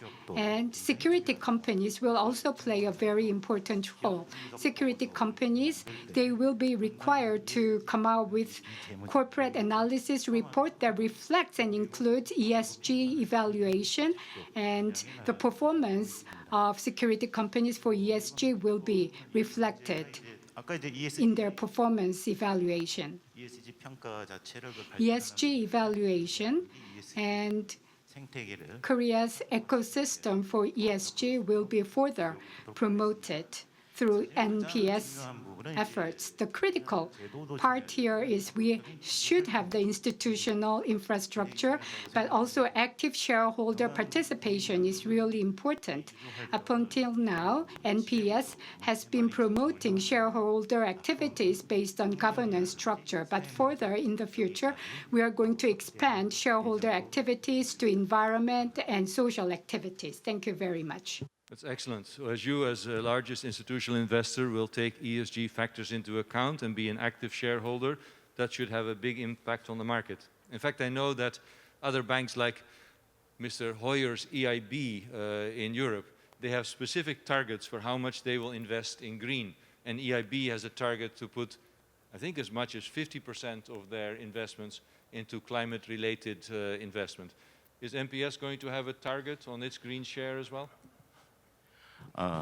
국민연금은 이제 대표 기관 투자이기 때문에 Since NPS, well, we are a universal investor, 전체 포트폴리오를 대표하는 and 다양한 자산군으로 we are investing in various asset classes around the world. And for green finance areas, we're going to expand our investment as much as possible. Thank you very much. Wonderful to hear. So next, we turn to our second topic of tonight, and that is that public financial institutions play an important role in financing green investment, not only by directly providing the funding, but also by bringing the private investors to the table. So for this topic, we turn our attention to Mr.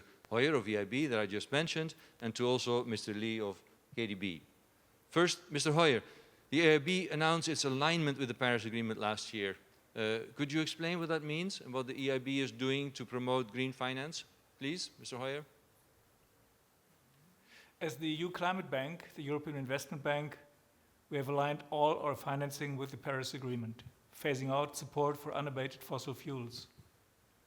We have set ambitious targets. By 2025, we will dedicate at least half of EIB financing to climate action and environmental sustainability.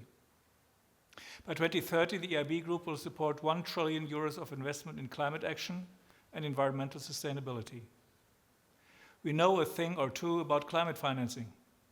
The European Investment Bank is the largest multilateral investor in climate action in the world, supporting a green transition both inside and outside the EU. Since 2012, the European Investment Bank has provided 197 billion of finance, supporting over 670 billion euros of investment in climate action and environmental sustainability projects. These projects reduce emissions, help people adapt to the impact of climate change, and promote environmental sustainability. In 2020, the European Investment Bank provided 24.2 billion to fight climate change. Obviously, this is not enough. Zero emissions is not a zero-sum game. We need partnerships across the public and private sectors, in finance too. We need to exchange ideas and share best practice. Unlike other great economic transitions, in this instance, the technologies are still not yet there. We cannot simply replicate and scale up existing innovation from our neighbors. No, new technologies need to emerge, grow to scale, and be attractive for developed and developing countries. This is why the EIB is committed to nurturing a clean tech innovation ecosystem and to working with partners to build from the ground up pipelines of bankable projects that will drive green innovation and green transformation. Thank you, Mr. Hoyer. I think we have to call you the European Climate Bank if you keep on this track. That's a very impressive example, of course. Mr. Lee from KDB, could you give us your insights on the same question? Yes, the role of the policy financing is extremely important. 2021 is the year in which the Paris Agreement under UNFCCC is to be fully implemented. In particular, April this year, Global Climate Summit was held. In May, P4G Seoul Summit is held. In November, COP26 is to be held. The global response to the global environment is emphasized more than ever before. In December 2020, the Korean government submitted nationally determined contribution NDC 2030 and also long-term low greenhouse gas emission development strategy 2050 to the Secretariat of UNFCCC.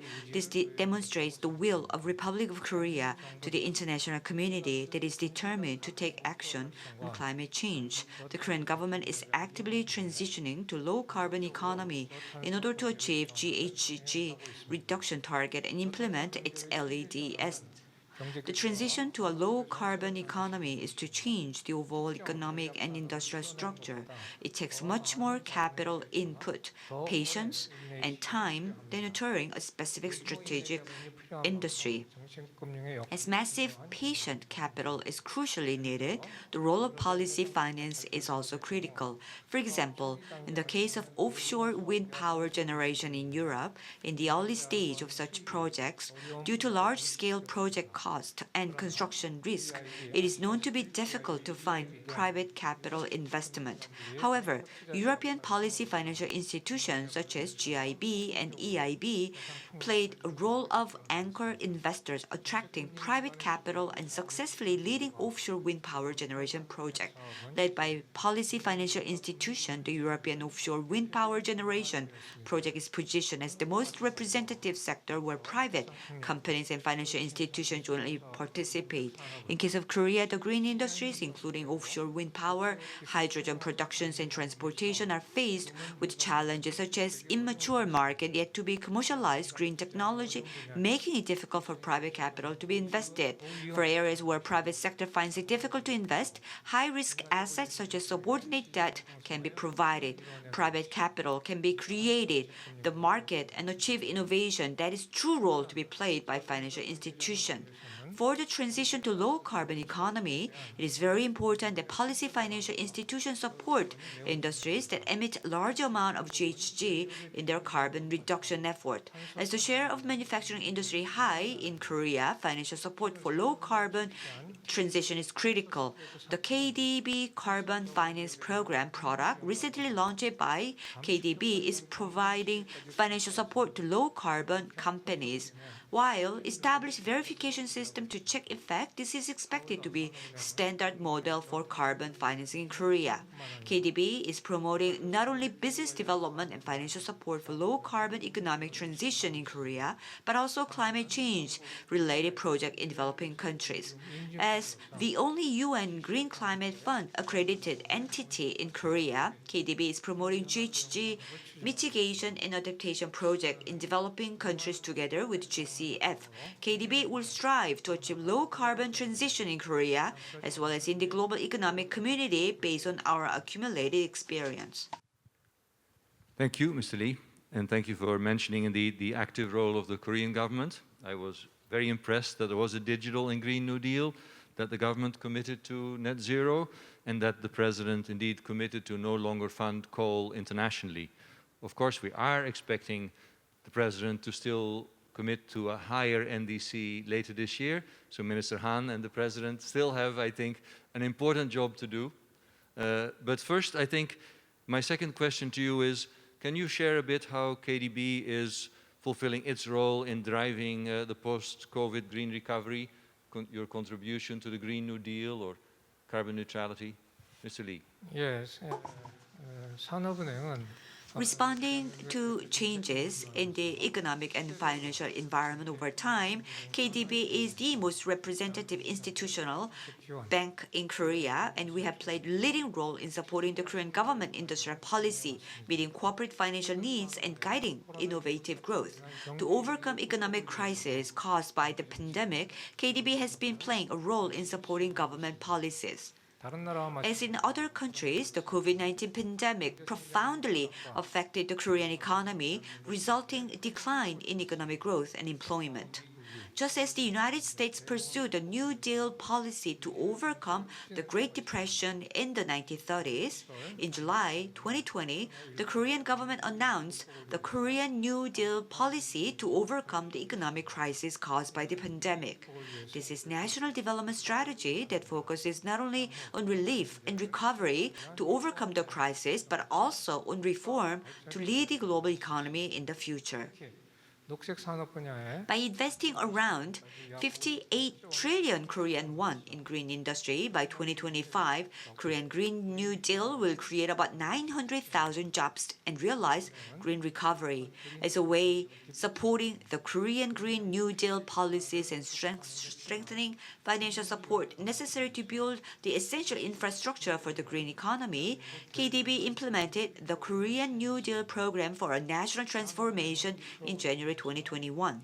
Through this program, KDB plans to finance 25 trillion won in Korean Green Deal related sectors by 2025. KDB plans to create 20 trillion won worth of policy type New Deal fund over the next 5 years to invest in New Deal companies. Through the policy type New Deal fund, we shall bear investment risk partially and faithfully play the role of priming the pump to drive private investment. One of the characteristics of the policy type New Deal fund is that some of the private investment funds are raised through public participation targeting the general public. In addition, KDB is actively financing green projects by issuing green bonds and Green New Deal deposits to expand its green financing. In order to foster green industry, finance, large cooperation, and small and medium-sized enterprise must unite force and work together. KDB supports industrial finance cooperative program in the new green industries that will lead future, such as rechargeable batteries and green energy. KDB presented mutually beneficial model for large corporations and SMEs in line with the green financing revitalization. Through industrial finance cooperation program, we plan to provide total of more than 14 trillion Korean won in funds to new green industries such as rechargeable batteries, semiconductor, and green energy over 5 years. In order to overcome the pandemic-imposed crisis, KDB also focused on incubation and acceleration project for green startups. Since August 2016, KDB has been hosting the KDB Next Round, the venture investment platform for startup IR events, successfully attracting a total of more than 2.4 trillion Korean won investment. The next round has been expanded and opened as an online platform, contributing to the formation of an innovative growth ecosystem by providing a channel for startup companies of more actively communicating with the potential investors. As the pre-event of the P4G special session, KDB hosted Green pitch day for startups engaged in green sectors on May 27 successfully. As Korea's leading policy financial institution, KDB will continue to provide various financial support to surmount challenges posed by the pandemic through revitalization of green industry. Thank you, Mr. Lee. That's very impressive. And you made a very nice bridge also to our third topic.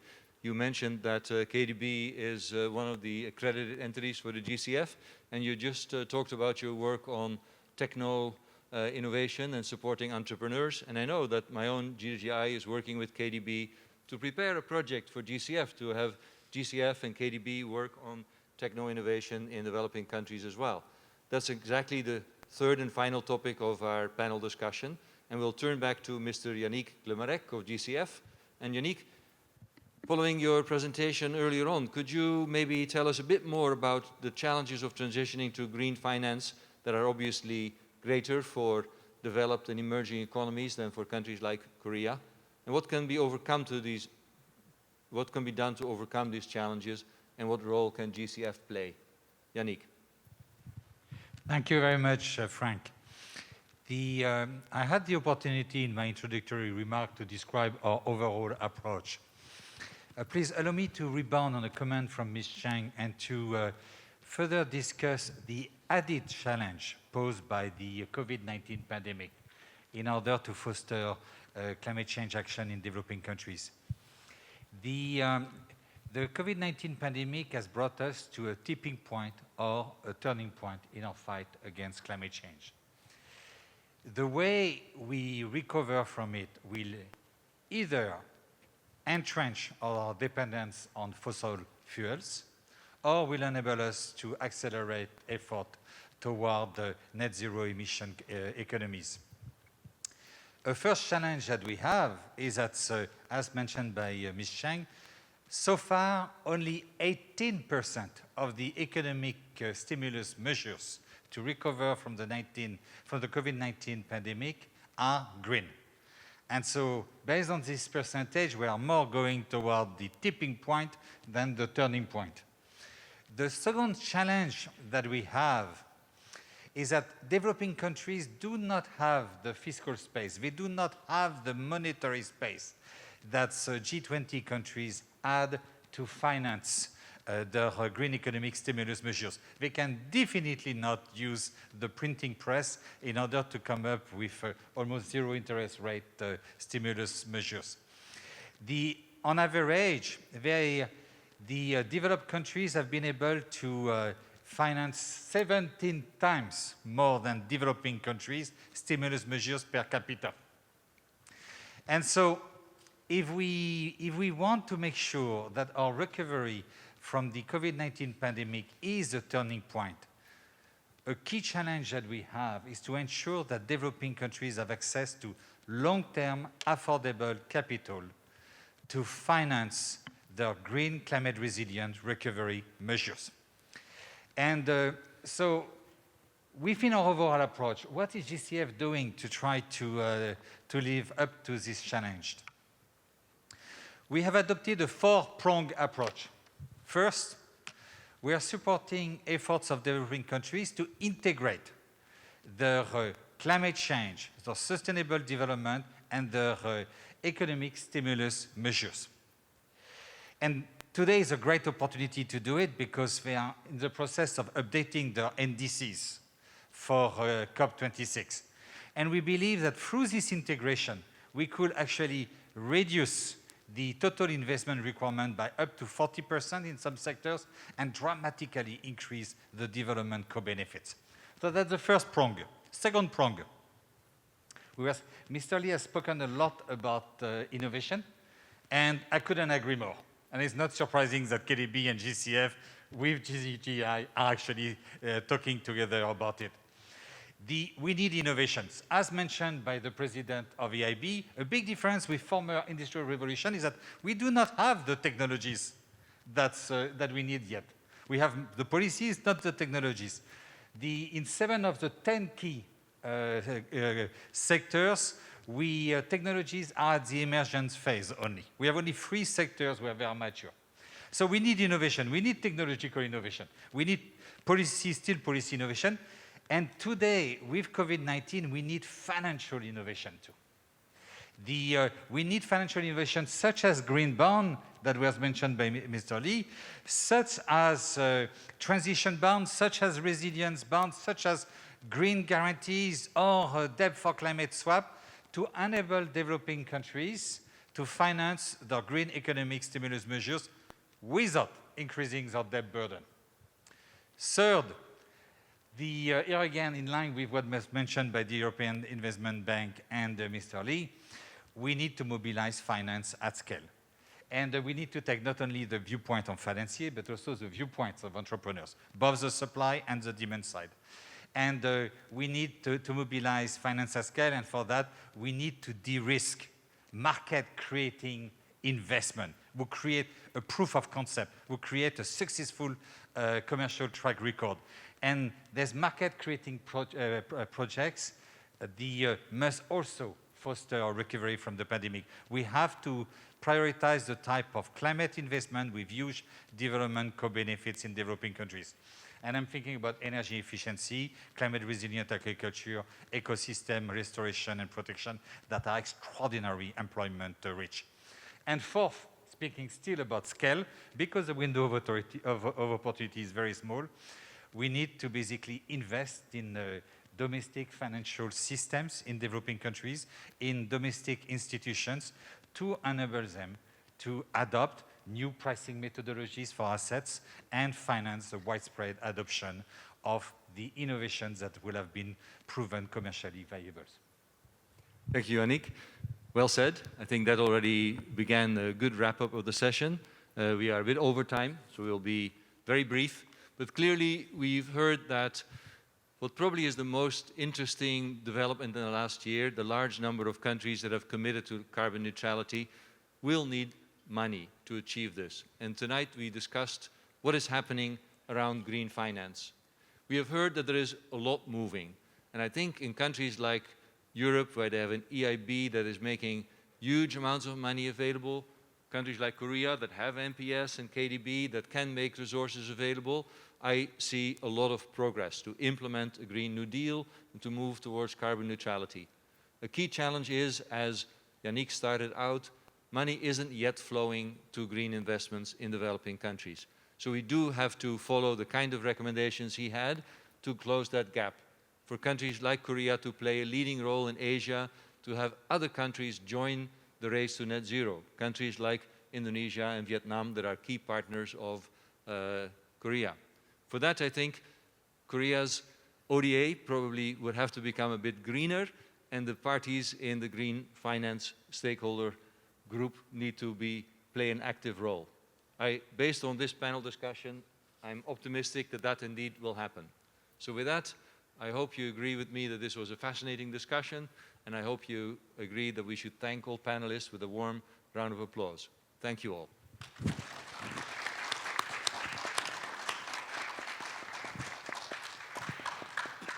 Thank you to all of our speakers, as well as our moderator, Dr. Reisberman, for the great moderation as well.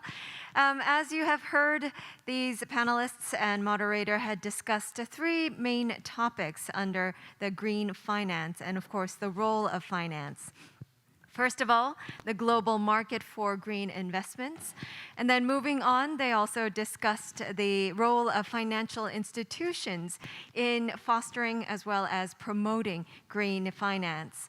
And last but not least, they talked about the case for global cooperation. It's not just about the companies and the public institutions, but also the private sector as well as the civil society that has to take a part. So once again, thank you very much for a fruitful panel discussion session. I believe that all of our audiences here on site as well as online enjoyed the panel discussions. And now moving on to our next agenda item. Time does fly when you are enjoying yourself, and I believe that it's already time to close our session. However, we do have a couple more speakers planned for our session. It is bittersweet, but we do have to close. And first of all, I'd like to turn your attention to Mr.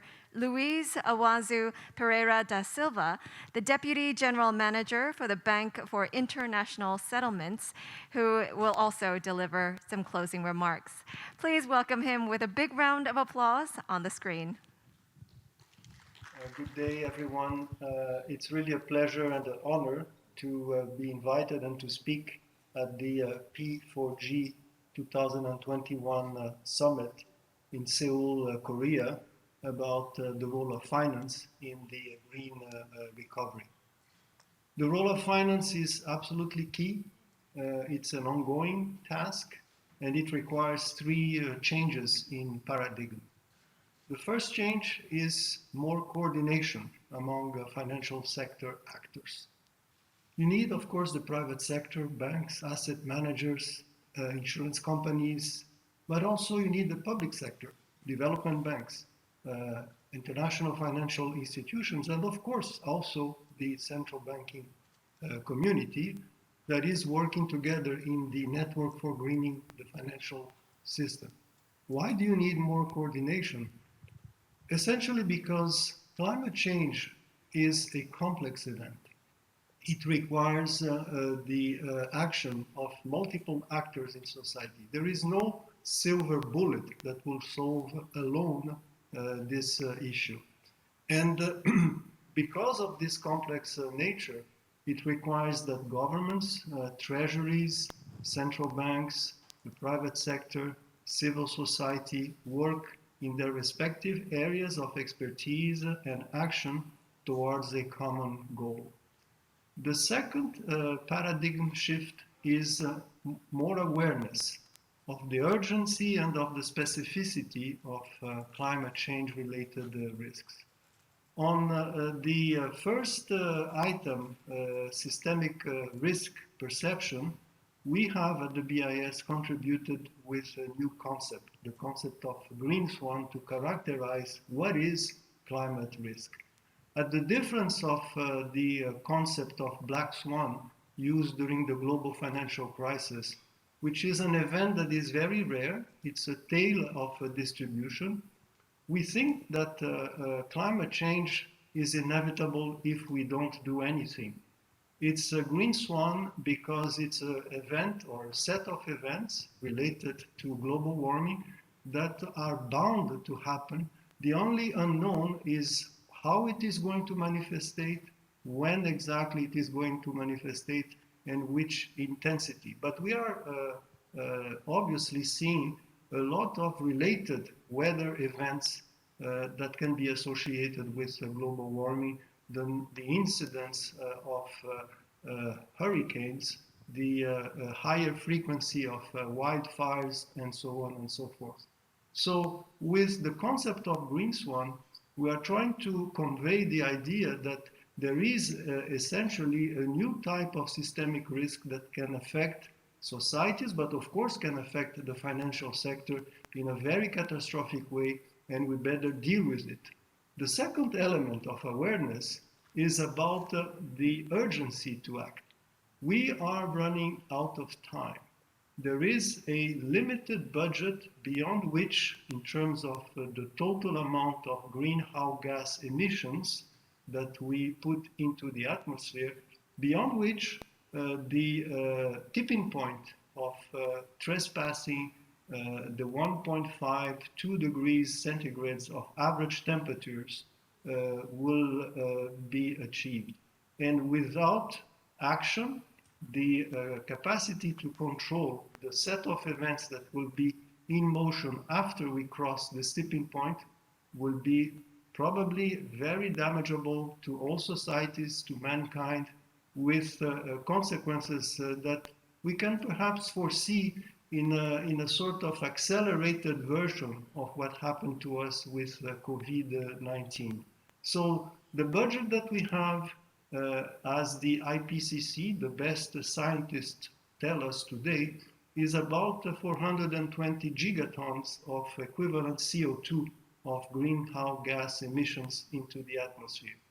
And what we are doing is that we are consuming this about the rate of 10% every year without committing ourselves to drastic reductions of that. And if we don't act now, the clock again is ticking, and we will be launching a future scenario that is very complex and very difficult for mankind. So awareness about the new systemic risk concept and awareness about the time and the clock that is ticking.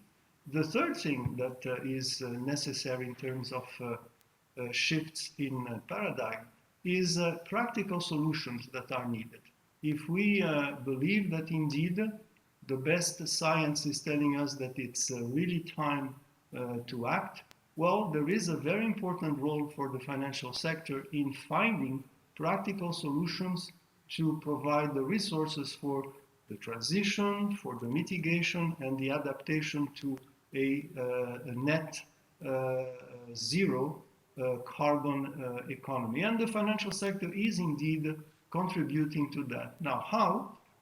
Well, in a number of ways. First, in trying to assess its exposure to these types of physical risks related to climate change. Then, second, improving the taxonomy of what is a green bond, a green financial instrument that can contribute to finance the transition.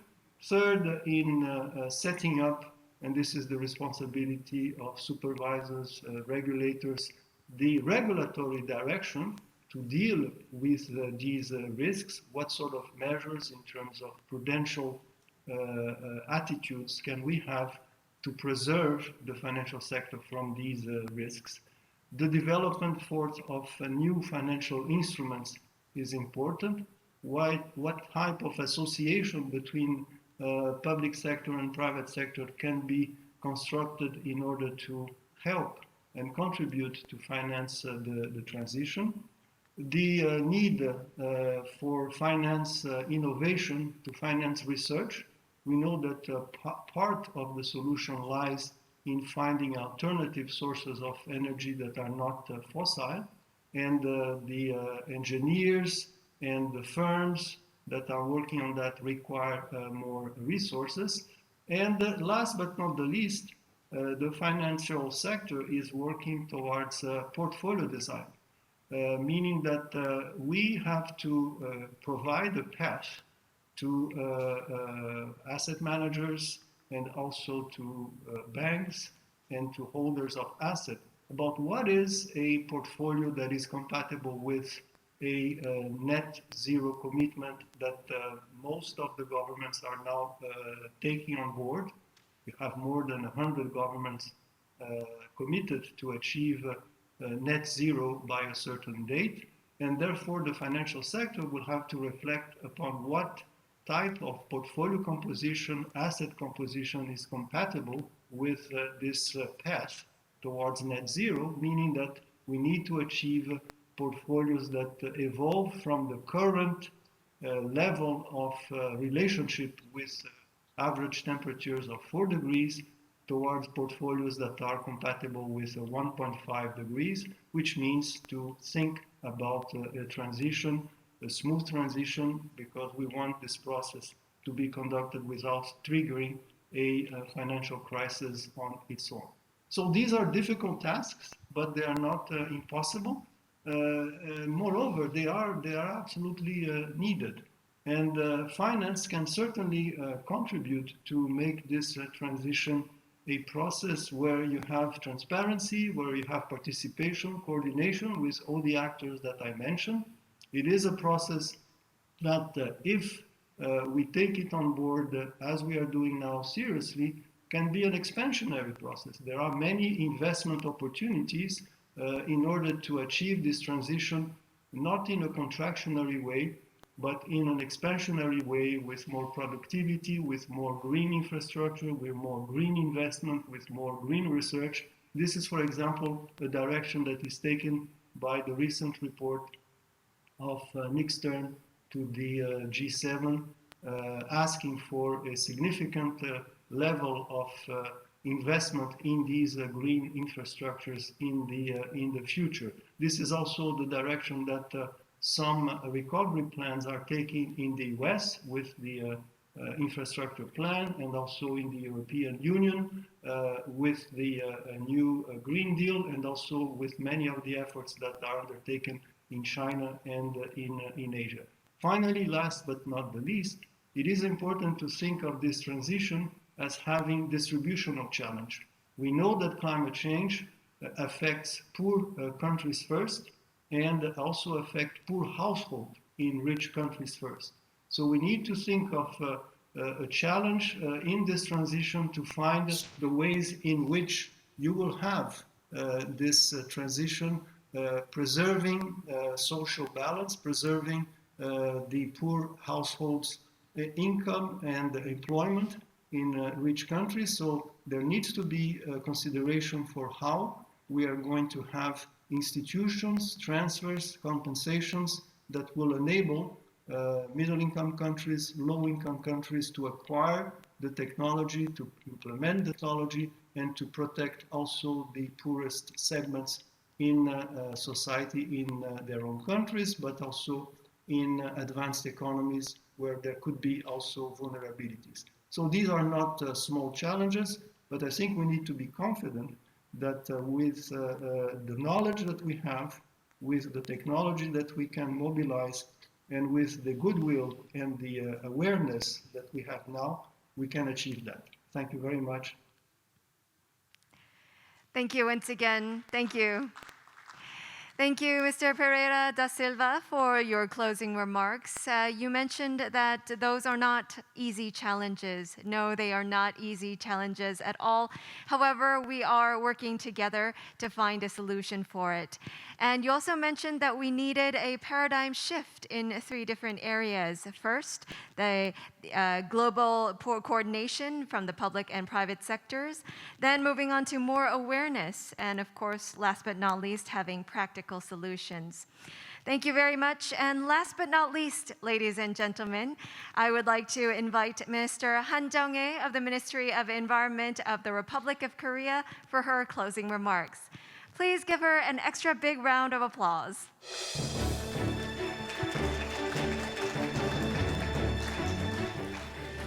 Ladies and gentlemen, distinguished guests. For some of you who have missed today's panel discussion, it's going to be very regretful. I am Han Jung-hae, Minister of Environment of Republic of Korea. I would like to congratulate you on the successful conclusion of the Green Future session for green finance of P4G Seoul Summit. As many speakers have emphasized today, we are witnessing COVID-19 pandemic, climate crisis, and carbon neutrality leading to global transition in our economy and social structure. The roles and responsibilities of the financial sector is gaining more attention than ever before. Around the world, there are keen interest in green financing initiatives such as Task Force on Climate-Related Financial Disclosure, TCFD in short, which is the flagship global initiative in the field of green finance. More than 2,000 global financial institutions are now participating in TCFD. As many speakers have pointed out today, green transition cannot be achieved by government efforts alone. All stakeholders, including financial community and businesses, must join the efforts. The Korean government is well aware of this need and pledged its support for TCFD as the 8th government in the world to do so. In addition, along with 112 financial institutions in Korea, the government has declared its participation in various international initiatives such as TCFD and Carbon Information Disclosure Project. Furthermore, the government is taking measures to prevent greenwashing and making it possible to discern genuinely green activities by introducing green taxonomy in cooperation with the financial institutions, businesses, and NGOs. We are also preparing various ESG evaluation mechanisms to fairly assess corporate environment-related activities and expanding the scope of environmental information that must be disclosed. Based on the recommendation put forward today, the Korean government will increase green financing for carbon neutrality and actively participate in international collaboration for green financing. By 2030, it's going to be made mandatory, or it could be brought forward earlier. So the Korean government will be dedicated to promoting carbon neutrality and green financing. In that regard, the Green Future Session for Green Financing has a special meaning in that it promotes global alliance among various stakeholders. The Korean government has pledged its commitment to carbon neutrality in October last year. In just a few months, the various stakeholders have actually made a lot of progress. The Korean government and other international institutions are collaborating together in the typical spirit of Korean people, hurry, hurry. We are also we should also remember that our core common goal is to overcome climate crisis and create a sustainable financial ecosystem and introduce inclusive green recovery so that no one is left behind in the process of achieving carbon neutrality. It has to be a common goal for all mankind, and we should always remember that. I would like to extend my gratitude to Chairman Eun Sung-soo of Financial Services Commission for hosting this special session.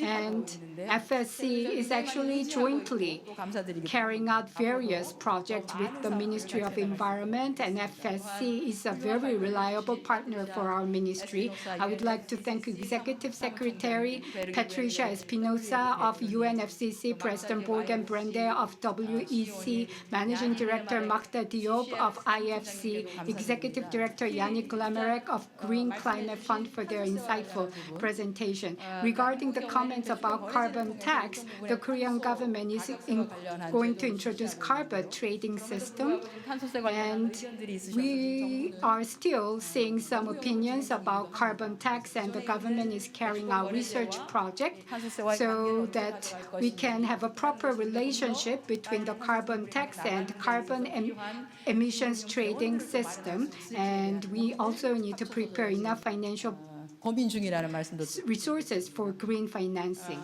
Also, my appreciation goes to President Werner Hoyer of the EIB, Chairman Lee Dong-gul of Korea Development Bank. And as Secretary General Rex Berman has said, he referred to Korea Development Bank. And I'm not sure whether it was intentional or just a mistake, but Dr. Rees Berman called it Green Development Bank. I think that's exactly what KDB stands for. For public financing these days, we need financing for green development. So I think Dr. Rees Berman has called KDB, Korea Green Bank, intentionally with the wish to spread green financing further in Korea. And green transition is going to change our manufacturing industry, but it would require a huge amount of financial support. So at the lowest possible rate, we are going to create a program that will provide the financing at the lowest possible rate. And I would like to thank Chairman Lee Dong-gul of Korea Development Bank for helping us along the way. And this will brighten and ease our road to green financing. And I would like to thank Head of Secretary Mary Shapiro of TCFD, President Martina Cheng of S&P Global Market Intelligence, and Chairman and CEO of Kim Young-jin of National Pension Services for their enlightening comments. And NPS has said that they will no longer invest in new coal-related projects. So NPS is truly going to base its investment decisions on ESG-related principles. So I'm sure there will be a lot of changes very quickly. 드러내게 하는데 All of this. 역할을 해주신 프랭크 Also, my deepest gratitude goes to Director General Frank Rich-Berman of GGGI for flawlessly moderating today's discussion, and Deputy General Manager Luis Pereira of BIS for superbly concluding today's session. And this is late at night in Korea on a Saturday night. I would like to thank you again for sharing your precious time with all of us today. The Ministry of Environment will be cooperating with you along this journey.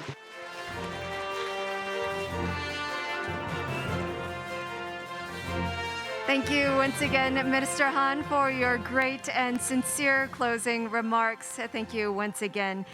Ladies and gentlemen, this brings us to the close of the 2021 P4G Seoul Summit, the Green Future Session on Green Finance. Once again, thank you for your participation at home and abroad. The overarching messages was that there is no silver bullet, there are no one quick fixes, but we must act now and we must act together. So with that, ladies and gentlemen, we will close. Thank you once again for your participation and goodbye. Thank you.